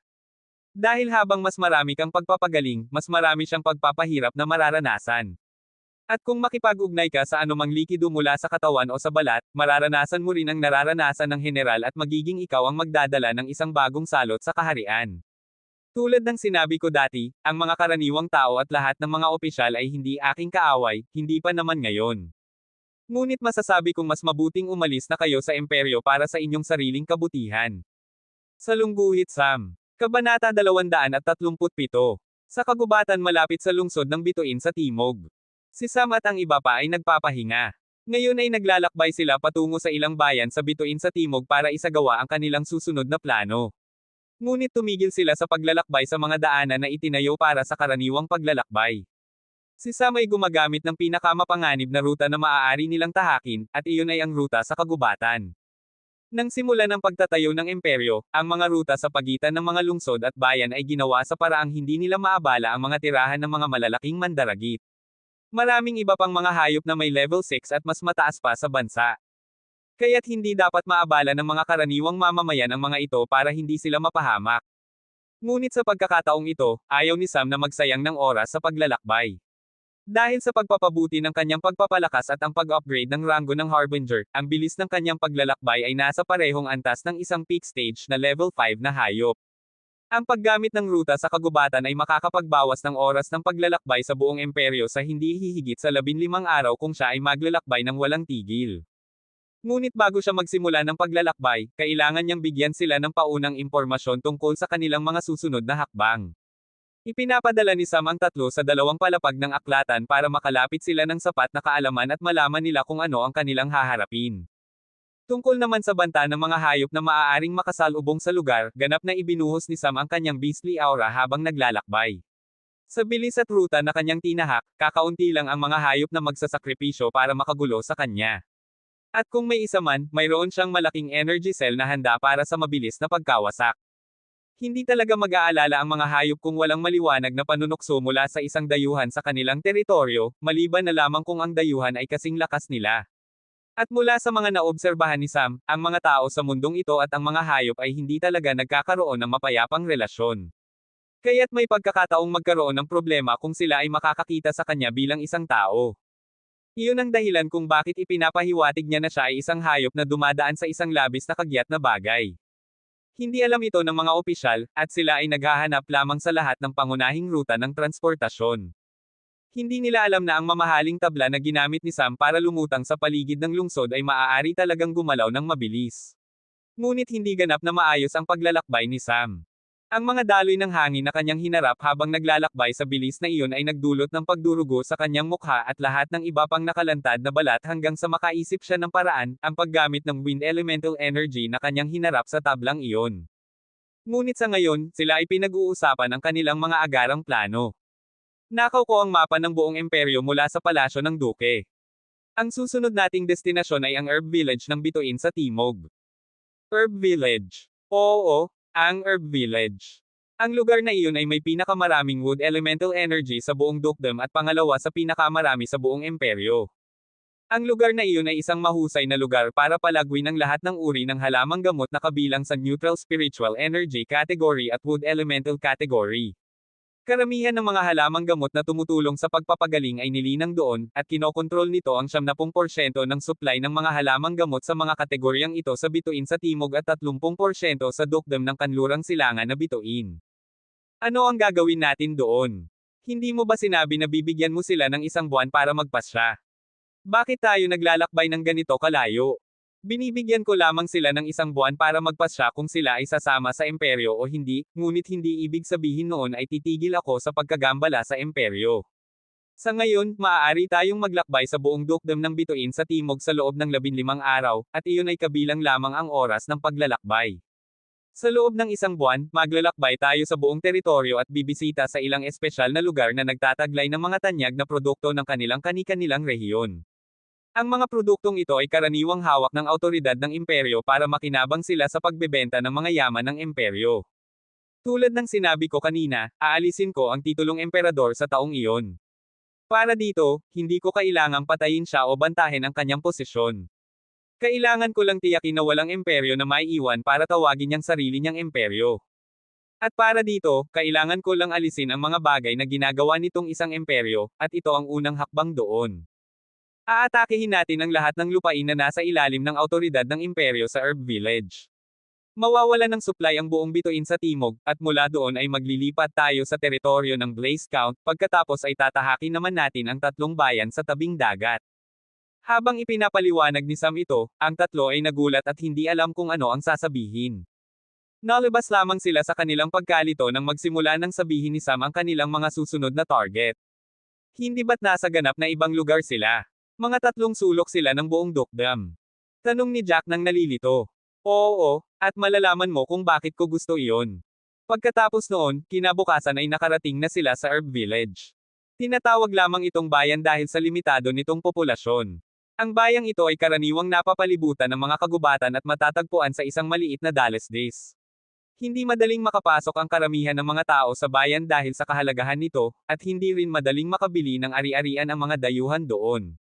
Pinoprotektahan ng mga katutubo ang kanilang kaalaman sa paglilinang ng mga halamang gamot dahil iyon ang kanilang kabuhayan. Kahit na ang 70% ng lupang maaaring linangin ay nasa ilalim ng awtoridad ng imperyo, ang mga taong nagtatrabaho sa lupang iyon ay mga katutubo rin ng lugar na iyon. Hindi nila basta-bastang itinuturo ang kanilang mga pamamaraan sa paglilinang at pag-aalaga ng mga halamang gamot, at mas gugustuhin pa nilang mamatay kaysa ibigay ang kaalaman na iyon kung sila ay pipilitin.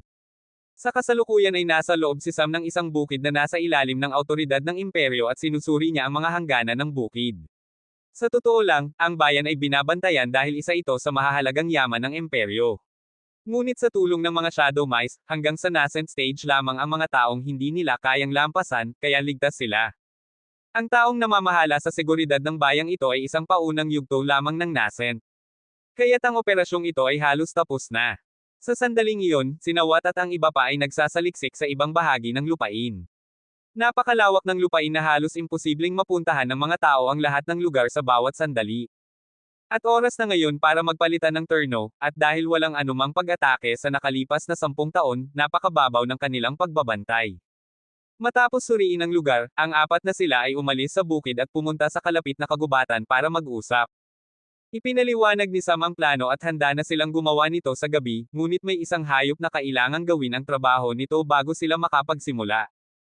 Ang hayop na ito ay nahuli ni Sam sa kanyang daan papunta rito. Isa itong napaka-versatile na hayop na maaari pang mabuhay sa teritoryo ng mga level 6 at level 7 na hayop dahil napakahirap silang hulihin kahit alam ang kanilang tirahan. Ito ay isang drunken mole. Tama iyon, isang mole ito at napakahusay sa paghuhukay sa anumang direksyon. Mukha itong karaniwang mole. Ang drunken mole ay isang palayaw lamang na ibinigay ng mga tao dahil sa pagkahumaling nito sa alak. Mas gusto nito uminom ng alak kaysa sa isang alkohol-iko. Kaya't nahuli ito ni Sam sa pamamagitan ng pang-aakit gamit ang isang malaking batya ng alak. Nang ipakita niya ang dami ng alak na maibibigay niya, kusang loob itong pumayag at nakipagkontrata sa kanya. Noong gabing iyon, ang drunken mole na pinangalanang drunkard ay may mahirap na trabaho. Pumunta ito ng malalim sa lupa kasama ang isang space jade collar para itago ang lupa na kanyang hinukay. Hindi tulad ng karaniwang mole, ang drunken mole ay nabubuhay mag-isa, at gumagawa ito ng tahanan sa pamamagitan ng paghuhukay ng malalim na daanan sa ilalim ng lupa. Ang prosesong ito ay mabagal hindi dahil sa bilis ng paghuhukay kundi dahil sa paraan ng pagtatapon ng lupa, malayo sa butas. Ngayon na nalutas na ang problemang iyon, lahat ay maayos na. Napansin ni Sam na ang mga porma sayon sa paligid ng mga bukid ay hindi ganap na komplikado, at alam niya ang dahilan. Ayaw nilang masira ang daloy ng spiritual energy para hindi maapektuhan ang mga halamang gamot sa loob. At lalo na, ang mga porma sayon ay hindi sumasaklaw sa ilalim ng lupa ng bukid na nagpadali sa mole na gawin ang kanyang husay. Matapos itong maghukay ng butas, bumalik ito, at ngayon naman ay ang turno ng mga shadow mice at zoe termites. Ang mga shadow mice ay gumawa ng maliliit na butas sa loob ng malaking butas na ginawa ng drunkard para kumalat ang mga maliit na daanan sa buong bukid. Pagkatapos ay kinuha nila ang mga bote ng salamin, ibinuhos ang likido sa pangunahing butas, at kumalat ito sa buong bukid. Sa sandaling iyon, bumaril si Sam ng isang bala sa gabi na lumikha ng isang maliit na sira sa porma sayon, sapat na para makapasok ang mga termite sa bukid. Ang mga gwardya na nagbabantay ay napatalo ng tunog ng bala at pumunta sa pwesto ni Sam, ngunit walang nakita. Nabigla sila at nalito sa maliit na kaguluhan at nagsimulang maghanap ng dayuhan. Ngunit hindi nila alam na ang mga termite na dahan-daang pumapasok sa porma sayon ay nagkakaroon ng kanilang pinakamasasarap na pagkain. Ang mga halamang gamot ay dahan-daang nalalanta. Pareho ba ang likidong ginamit mo dito sa ginamit mo sa general? Tanong ni Philip kay Sam ng mausisa. Hindi. Ano ang pagkakaiba? Ang inihulog ko sa ilalim ng bukid ay ang puro ihi ng mga yellow-skinned monkey. Mayroon itong nakakairit na epekto sa vitality at hindi gaanong nakakaapekto sa katawan ng mga tao at ibang hayop. Ngunit para sa mga halaman, ang patuloy o puro paglalagay nito ay makakairit sa kanila, at ito ay dahil sa ilang microorganismo sa ihi. Ang ginamit ko naman sa general ay isang halo ng mga microorganismo mula sa dumi ng rakon, uhog ng koala, at ihi ng mga monkey.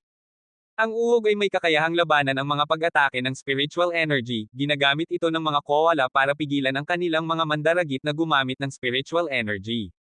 Ang mga bakterya sa dumi ay may mataas na rate ng pagpaparami, habang ang epekto ng ihi ay ipinaliwanag ko na.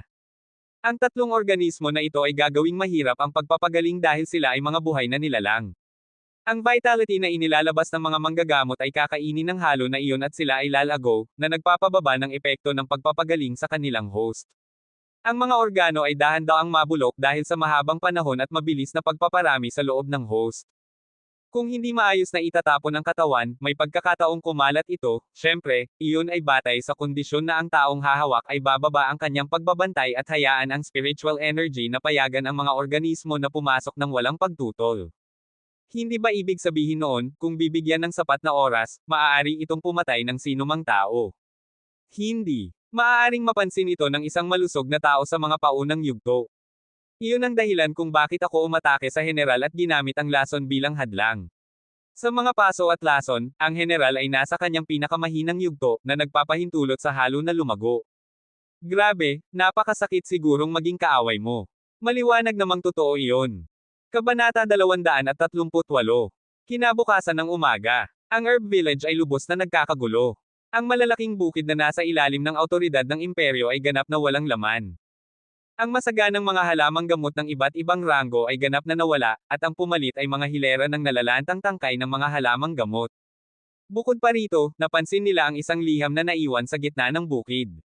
Nang basahin ito ng taong namamahala, nanlaki ang kanyang mga mata at nang maalala niya ang larawan na kasama ng isang wanted notice noong nakaraan, at nang ihambing niya ang pangalan at lagda ng tao, siya ay natigilan at nangangitim ang mukha sa takot. Nandito S.I. Sam. Iyon lamang ang nakasulat sa papel, kasama ang simbolo ng lagda ni Sam na 2 S na inilalarawan bilang isang watermark sa background. Hindi niya alam kung ano ang sasabihin at naramdaman niyang nangangalay ang kanyang mga binti dahil kumalat na ang balita na si Sam na kamakailan lamang ay sumulong sa Great Realm ay nakipagharap sa makapangyarihang General Spark na ngayon ay nabubulok sa kanyang kama at walang manggagamot na makakapagpagaling sa kanya.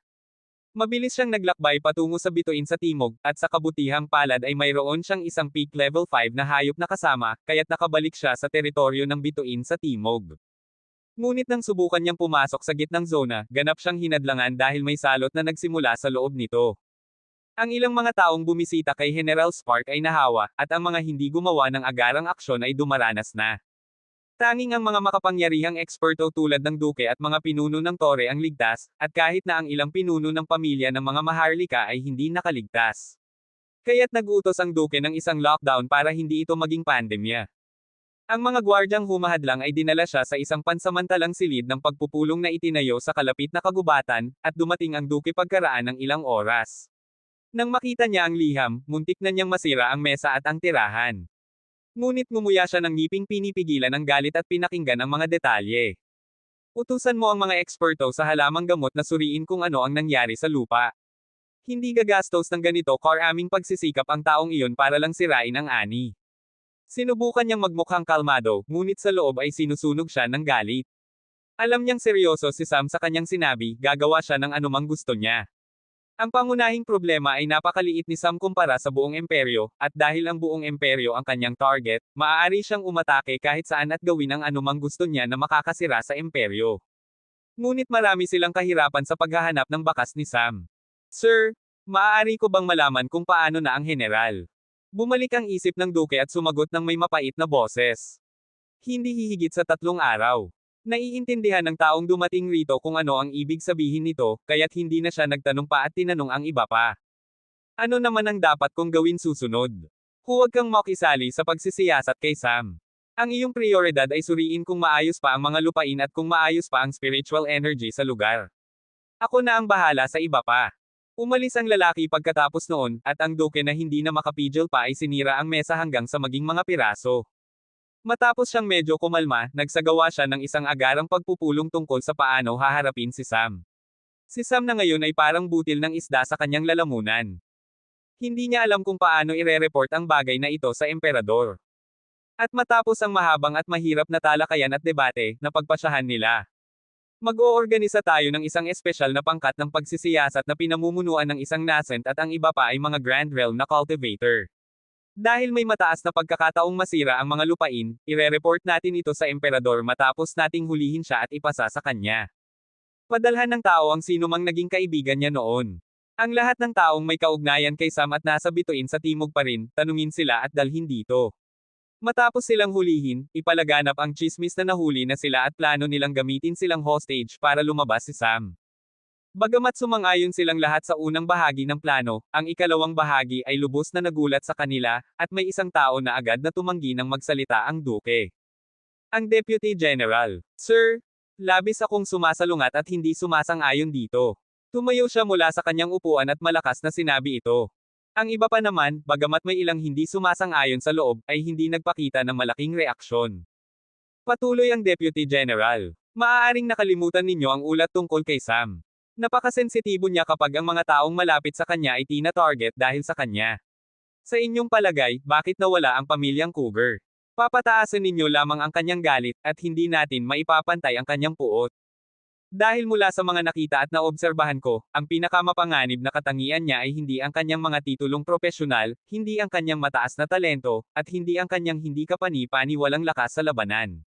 Ito ay ang kanyang pagiging kalmado sa gitna ng galit.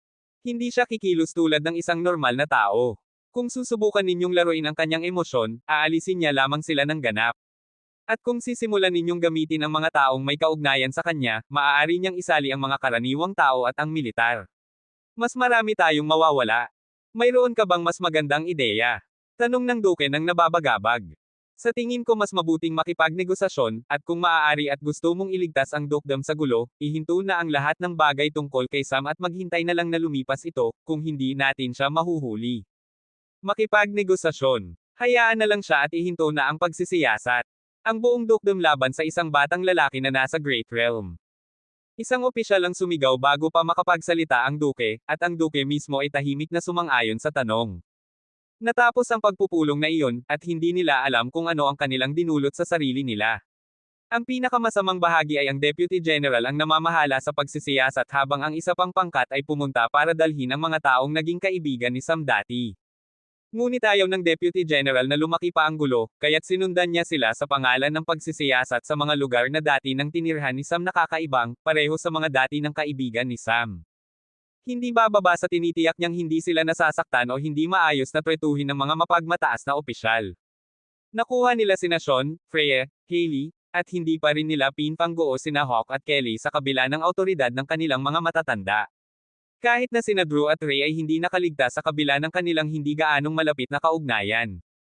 Ngunit nakakuha ng ibang bagay ang Deputy General nang kumalat ang tsismis tungkol sa sitwasyon ng hostage.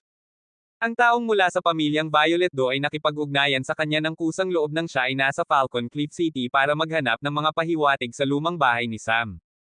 At nakakuha siya ng pinakakapansin-pansing balita na pinakatatakot niya, at nais niyang makipag-ugnayan agad sa Duke at dasal na hindi pa narating ni Sam ang mga tsismis. Kaya't mabilis siyang naglakbay patungo sa Marquee City para makausap ang Duke gamit ang emergency communication device.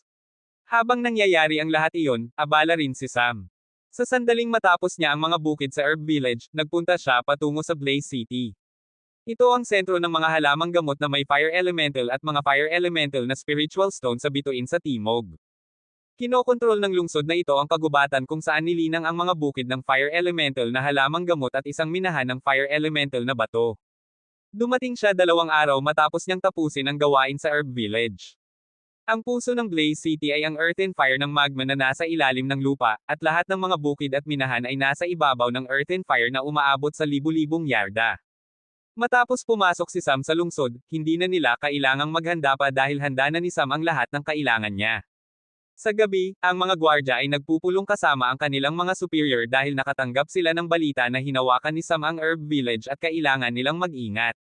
Ngunit hindi nila alam na gumawa sila ng pinakabobong desisyon dahil sa kanilang akala na hindi kayang puntahan ni Sam ang Blaze City sa maikling panahong ito. Ngunit hindi nila alam na abala si Sam sa kanyang bagong imbensyon na unang gagamitin niya dito at bago pa lamang niya ito naisip. Ito ay isang porma sayon na ginawa niya batay sa disenyo ng isang blueprint ng porma sayon na nakuha niya mula sa Palace of Inheritance. Ang pormasyong kanyang tinutukoy ay tinatawag na Lightning Cage. Ito ay isang paraan para gamitin ang malaking elemental storage na ilalagay sa ilalim ng lupa, at ang mga node ay gagawing hola ang enerhiya sa paligid nito. Ginagamit ito para sa mga layuning depensa at pagbabantay sa isang poste o bahay. Sinuri niya ito at naiintindihan niya agad kung ano ang nangyayari.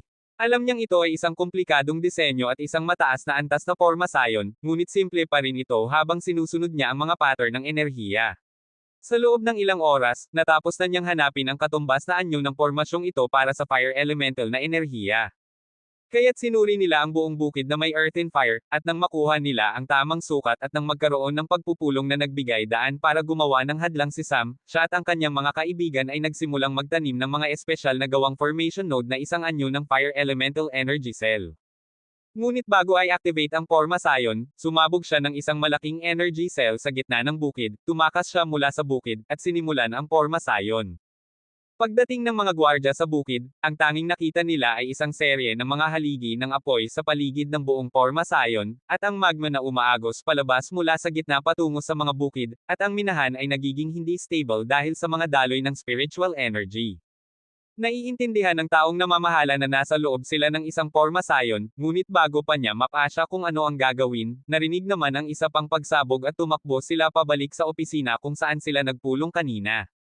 At sa ibabaw ng mga durog na bagay ay may isang liham.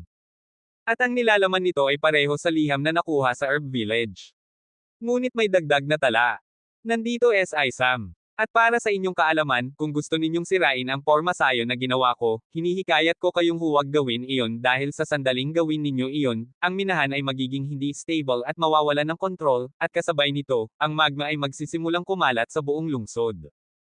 Kapag nangyari iyon, mawawala ang lahat ng mga bukid, tahanan, at buhay ng mga mamamayan. Kabanata 239. Ang Blaze City ay nawasak sa loob lamang ng isang gabi, at lahat ng taong namamahala ay natigilan sa liham. Makikita niya ang porma sayon at ang antas nito. Bagamat hindi siya sigurado na maunawaan ito, sigurado siyang kayang sirain ito. Ngunit ngayong puno na ng magma ang loob ng porma sayon, nahihirapan siya dahil tulad ng sinabi ni Sam, kailangang ilipat ang buong lungsod para makontrol ang pagkawala, at kahit na gawin iyon, isasara pa rin ang minahan at ganap na masisira ang mga lupain ng mga magsasaka. Ngunit madali bang kumbansihin ang mga magsasaka? Tiyak na hindi. Ang paglilikas sa lungsod ay mahirap dahil ang mga magsasaka ay mga mamamayang may lupa, bahay, at iba pang ari-arian, hindi sila aalis kung alam nilang may pagkakataong mapanatili pa nila ito. Kaya't ang tanging magagawa niya ay i-report ang liham sa Duke. Dumating ang Deputy General sa Marquee City kasabay ng taong namamahala sa Blaze City na papunta sa lungsod ng bituin sa timog. Sa sandaling iyon, pareho silang nakatanggap ng balitang nagulat sa kanila, si General Spark ay namatay na, at walang natitirang buo sa kanyang labi, kahit na ang kanyang mga buto at bungo ay wala na. Ang pinakamasamang bahagi ay hindi pa rin ito maibibigay ng maayos na libing dahil natatakot silang lalong lalakas ang salot at maging pandemya. Sinimulan ng deputy ang kanyang paglalakbay patungo sa lungsod ng Bituin sa timog para dumalo sa libing, na ginawa sa pinakahindi karaniwang paraan, ang pagsunog sa buong bahay kasama ang mga labi. Ngunit dahil sa pagkaantala ng paghahatid ng balita, nangyari ang ibang bagay. Si Sam ay naglalakbay patungo sa Indigo City noong panahong iyon. Gusto niyang makakuha ng bagong impormasyon kaya't pumasok siya ng lihim sa isang nayon. Ang balitang natanggap niya ay nagpalamig ng kanyang tingin. Ayaw niyang makagambala o isali ng husto ang mga mamamayan, ngunit ang duke ay kasangkot na ang mga taong kakilala niya. Ito ay nagpapainis na naman sa kanya. Gusto niya lamang na makipaglaban diretso sa mga awtoridad, ngunit dahil nais nilang isali ang mga inosente, pwede rin naman siyang makipaglaro ng ganito. Sa lahat ng oras na ito, si Sam ay sumisira lamang ng mga ari-arian na nasa ilalim ng awtoridad ng imperyo, at ginawa niya ito ng tahimik at walang kaguluhan kaya't kakaunti lang ang nakakaalam. Maaari pa ring gumawa ng mga kwento ang mga awtoridad para iligtas ang kanilang mukha. Ngunit kung malalaman ng mga tao na mawawala ng supply ng mga halamang gamot, tiyak na magkakaroon ng kaguluhan at maraming bagay ang magbabago. Gusto ni Sam na maglaro ng mahabang laro at makita ang unti-unting paglaki ng kaguluhan. Hindi niya kailanman nais na aktibong makisali sa pagpapalaki ng kaguluhan. Ngunit ngayong nais nilang baguhin ang mga patakaran ng laro, handa na siyang sumunod. Muling sinimulan ni Sam ang kanyang paglalakbay patungo sa Indigo City. Ngunit sa pagkakataong ito, bahagya niyang binago ang kanyang plano. 2 araw matapos niyang pumasok sa lugar ng Indigo City, na ngayon ay wala ng kanyang pangunahing tampok na indigo na dagat, pumasok siya sa kagubatan sa halip na sa lungsod, at ang kanyang 3 kaibigan ay naghiwa-hiwalay para maghanap ng isang bagay. Para naman kay Sam, sumisid siya sa dagat gamit ang diving suit na ginawa niya dati at nagsimulang suriin ang mababaw na tubig. Ang pag-atake sa pagkakataong ito ay magiging kanyang pinakamalaking pag-atake sa 3 gagawin niya. Ang resulta ngayon ay maaaring hindi kasing bilis ng 2 ibang kaso, ngunit gagawin niya ang isang bagay na magkakaroon ng pinakamalaking epekto sa lahat ng dalampasigan sa buong dagat na ito. Sa pagkakataong ito, ang kanyang target ay ang mga minahan ng water elemental na spiritual stone na malapit sa dalampasigan at mababaw na tubig ng 3 teritoryo ng Count. Ang mga minahang ito ay mas mahalaga at ipinagmamalaki bilang pinagkukunan dahil may mga digmaan noon sa kalaban na imperyo malapit sa dalampasigang iyon. Bagamat kakaunti ang paraan ng transportasyon sa tubig, ang mga digmaan ay labis na matindi gamit ang mga hayop na maaaring lumipad at mabuhay sa tubig, at dito mas maraming dugong naubos kaysa sa mga hangganan ng lupa. Kaya't 4 na minahan ang nasa ilalim ng Imperyong Orion, at 2 minahan na medyo malayo sa Imperyong Orion ang hawak ng kalaban na imperyo. Ang pagmimina sa ilalim ng tubig ay mas komplikado dahil karaniwang mas maraming hayop sa ilalim ng tubig malapit sa mga minahan kumpara sa mga hayop sa lupa malapit sa kanilang mga minahan. Ang dagat ay isa sa mga bagay na hindi pagganap na napapalakas ng mga tao. Ito ang pinakamapanganib na bagay pagkatapos ng kalawakan. Kahit na sa kanyang nakaraang buhay, maraming bahagi ng dagat ang hindi pa natutuklasan. At sa mundong ito kung saan limitado ang teknolohiyang may kinalaman sa dagat, napakahirap gumawa ng anumang bagay sa dagat. Sigurado rin si Sam sa isang bagay, ang pinakamalakas na nilalang ng planeta na ito, hindi bababa sa mga hayop, ay tiyak na nasa dagat ng planeta na ito. At bumabalik tayo sa mga minahan, may mataas na panganib dito. 2 sa 4 na minahan ay nakakabit sa dalampasigan, at inaangkop ng mga awtoridad ang mababaw na tubig gamit ang mga pormasayon para miminahan ito mula sa lupa. Para naman sa 2 iba pa, medyo malayo sila sa dalampasigan at ganap na nakalubog. Sa mga minahang iyon, may komplikadong istruktura ng mga pormasayon na ginawa at maraming konstruksyon na ginawa ng may pagsisikap, na ginawa rin sa tulong ng mga mataas na antas na formation master. Ang mga formation node ay ginawa ng mga mataas na antas na artisan, at hinala ni Sam na kasama pa rito ang mga pinuno ng tore ng Imperial Capital. Hindi lamang kailangang harapin ng mga pormasayon ang presyon ng tubig bagamat mas mababa ito, hindi pa rin ito maliit. Bukod pa rito, kailangang laging handa silang harapin ang mga pag-atake ng mga water type na hayop. Ngunit ang pinakamahalagang bagay ay may malaking pagkakataong maaaring maakit ng spiritual energy mula sa mga minahan ang isang mataas na antas na hayop at umatake. Ang mga pormasayon ay ginawa sa paraang makakapagbigay sila ng sapat na oras para makatakas ang mga taong nasa loob kahit na sila ay atakihin ng isang napakataas na antas na hayop. Nakuha ni Sam ang lahat ng detalye na ito sa pamamagitan lamang ng pagsusuri sa loob ng susunod na 3 araw. Napansin din niya ang dahilan kung bakit walang pag-atake ng mga mataas na antas na hayop, ang lugar ay mababaw para sa tunay na malalaking hayop na makarating dito. Sa ikatlong araw, nagtipon ng 4 na sila para ibahagi ang impormasyon, at may isang huling bagay pa ring kailangang suriin si Sam. Pumasok kayo sa dimension. Kailangan nating pumunta ng mas malalim sa dagat. Kahit na malalim ang tubig ng indigo na dagat, may dahilan kung bakit hindi nagpapakita ang ibang mga hayop, at ngayon ay inabandona na nila ang lugar dahil doon.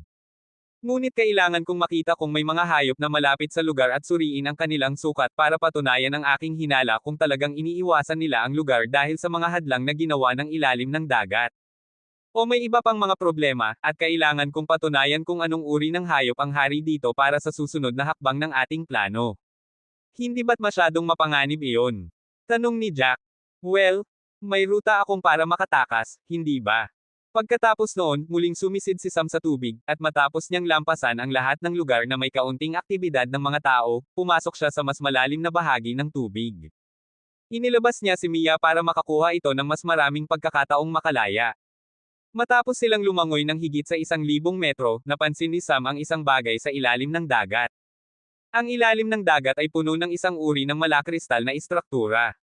Sumisid pa ng mas malalim si Sam, lampasan ang malakristal na istruktura, at pumasok sa ibang rehiyon. Ngunit matapos niyang pumunta ng ilang metro pa ng mas malalim, siya at si Mia ay naramdaman ng isang napakalakas na aura. Nagpamanhid ito ng kanilang mga puso, at kusang tumalikod si Sam. Ang kanyang mga lahi ng hayop ay kumikilos ayon sa likas na ugali. Bagamat siya ay sigurado na ang hayop ay hindi isang species na may mataas na lahi, ito ay isang hayop na tiyak na mas malakas kaysa sa kanya, hindi niya naramdaman ang ganitong kalubhaan ng takot mula sa emperador. Pagkaraan ng ilang sandali, nakita niyang may isang grupo ng mga isda na papunta sa kanila, at napagtanto niya na hindi ito isang grupo ng mga isda kundi isang pangkat ng mga Porsay. Hindi niya agad na natukoy kung anong uri ng Porsay sila, ngunit napagtanto niya mas malakas sila, kaya't pareho silang tumalikod at lumangoy pabalik. Ang mga Porsay ay sumunod sa kanya ng napakabilis, at naramdaman niyang baka hindi na siya makakatakas. Inilalagay na niya si Mia sa dimension at handa na siyang kumuha ng scroll, ngunit nakita niya ang isang bagay na nagulat sa kanya, at napansin niya na huminto ang mga Porsay sa paghahabol at tumalikod. Napansin ni Sam na nangyari ito mismo sa linya ng malakristal na istruktura. Sumisid pa siya ng mas malalim sa dagat at lumapit sa malakristal na istruktura, at napansin niyang maraming ganitong istruktura na halos gumagawa ng isang mahabang pader sa ilalim ng dagat. Kumuha siya ng isang mas maliit na kristal at sinubukan pang pumutol ng ilan mula sa pader, na madaling nagawa. Inimbak niya ito sa loob ng dimensyon at bumalik sa dalampasigan. Ngayon ay kailangan niyang alamin kung anong uri ng hayop ang kanyang hinarap, paano niya ito magagamit, at paano nakakatulong ang malakristal na istruktura para makamit ang layuning ito. Kabanata 240. Si Sam at ang kanyang grupo ay nasa loob ng dimension ngayon, at ang kristal ay itinago sa ilalim ng lupa ng drunkard. Habang ang mga kasama niya ay kumakain, si Sam ay nagbabasa ng bestiary para malaman kung anong uri ng Porsay ang humabol sa kanila. Ang tanging mga pahiwatig na meron siya ay ang pader na gawa sa kristal na huminto sa kanila at ang hindi malinaw na pagtingin sa mismong nilalang. Nagtagal ng higit sa 2 araw at kailangan pang suriin muli ang datos tungkol sa mga mineral at hayop. Ang mga iyon ay tinatawag na grayfin porpoises, mga Porsay na may matingkad na palikpik at nabubuhay sila sa malalaking komunidad. Ang kristal na bumubuo ng pader ay talagang isang aktibong material, katulad ng mga ruby na nakuha niya mula kay Maya. Ito ay tinatawag na aqua crystal. Ngunit ang enerhiyang ibinubugan nito ay hindi dalisay, at ang tubig sa paligid nito ay maaaring mahawakan nito. Napakasaklap ng pagkakataon na hindi gusto ng mga grayfin porpoises ang mga kristal na ito dahil unti-unting pumapamanhid ng kanilang mga pandama kung manatili sila sa rehiyong iyon. Sa kabutihang palad, hindi napakalawak ng sakop ng kontaminasyon ng aqua crystal, at hindi naman mataas ang konsentrasyon ng polusyon sa tubig dahil nalulusaw ito sa buong karagatan. Ngayon ay naiintindihan na ni Sam kung bakit hindi inatake ng mga Porsay ang mga minahan ng spiritual stone. Ang pagkasuklam sa mga kristal na ito ay mas malakas kaysa sa pagkaakit ng minahan. At batay sa aura na naramdaman niya at sa pangkat ng mga Porsay na humabol sa kanya, alam ni Sam na ang pinuno ng buong komunidad ng mga Porsay ay napakataas ng antas, tiyak na hindi bababa sa peak level 6. Kung hindi man, batay sa lahi ng mga grayfin porpoises, napakahirap kontrolin ang mga pangkat ng mga level 4 na Porsay. May mataas na posibilidad na ang pinuno ay isang level 7. Ngayon ay iniisip ni Sam kung paano ito magagamit. May dalawang paraan, una, pasiglahin ng husto ang mga Porsche para madaig ng kanilang galit ang kanilang pagkasuklam sa mga kristal, at pangalawa, ang isang napakabagal na paraan na kung saan dahan-daang mimina ang buong pader na gawa sa kristal na halos sumasaklaw sa buong dalampasigan ng tatlong teritoryo ng Count. Ngunit ang pangalawang paraan ay mas epektibo at magkakaroon ng pangmatagalang resulta. Ang tanging problema ay kakailanganin din ito ng malaking oras at pagsisikap. Kaya't kailangan niyang mag-isip kung paano mababawasan ang oras at pagsisikap na kailangan.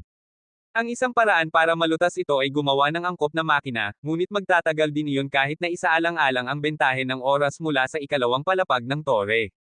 Matapos ang ilang seryosong pag-iisip, nagkaroon si Sam ng isang nakakatuwa ngunit tiyak na gagana na plano.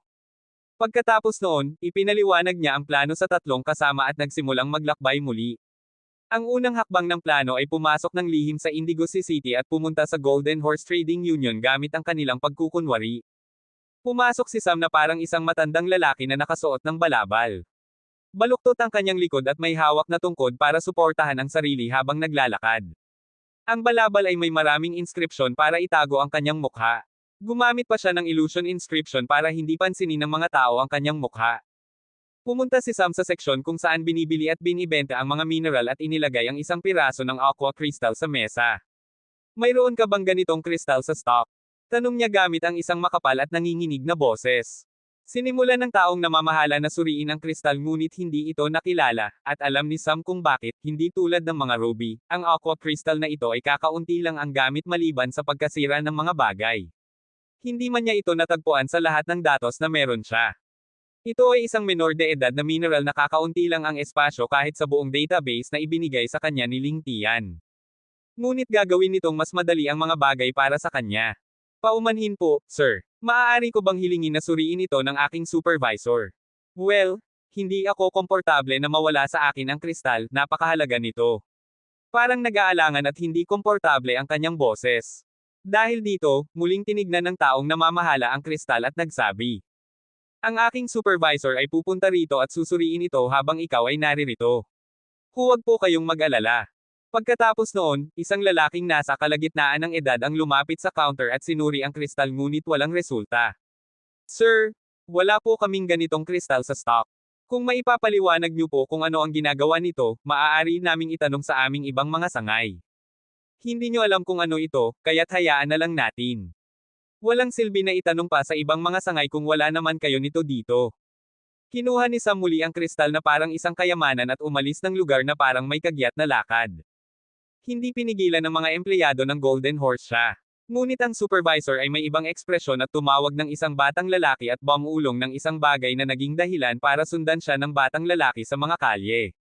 Mabagal na naglakad si Sam na parang talagang mahina siya, at hinabol siya ng batang lalaki.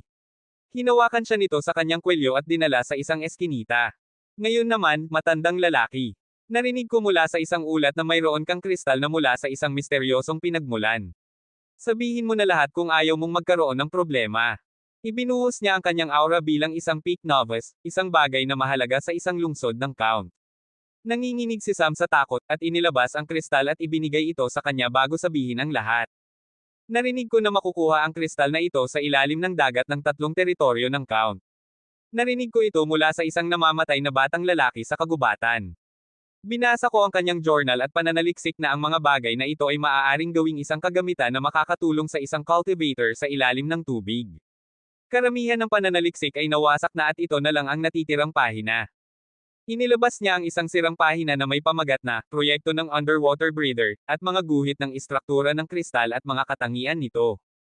Gusto ko lang subukan ang aking swerte at tingnan muna kung mayroon kayo nito sa stock. Sinipa siya ng batang lalaki at nagsabi. Kung gusto mong mabuhay, mas mabuting manahimik ka. Kinuha niya ang kristal at ang tala ng pananaliksik at umalis ng lugar. Nangisi si Sam sa ilalim ng kanyang balabal sa nangyari.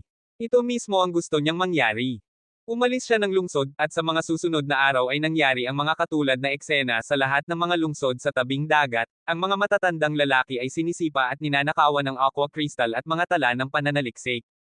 Si Sam at ang kanyang mga kaibigan ay pumunta sa mga kagubatan malapit sa dalampasigan at nagsimulang pumutol ng mga puno at nag-iwan ng isang bukas na lupa na may mga bato na inayo sa isang partikular na paraan na nagpapahiwatig ng. Nandito si Sam. Ginawa niya ito sa isang lubos na liblib na lugar ngunit sapat na malaki. Pagkatapos noon, dahan-dahan siyang nawala ng walang bakas tulad ng dati at nagsimulang mag-isip tungkol sa kanyang susunod na target habang sinusubaybayan niya ang mga reaksyon sa kanyang ginawa. Di nagtagal, sa loob ng isang linggo ay maraming operasyon ng pagmimina ang nagsimula sa dalampasigan.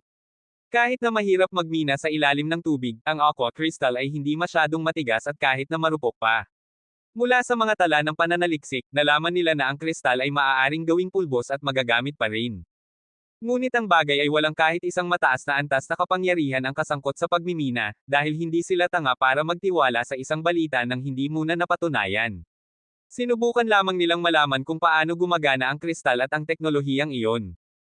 Hinala ni Sam na aabutin ng hindi bababa sa 15 araw o higit pa para maging epektibo ang kanyang plano. Samantala, nagsisimula na siyang magplano ng ibang bagay.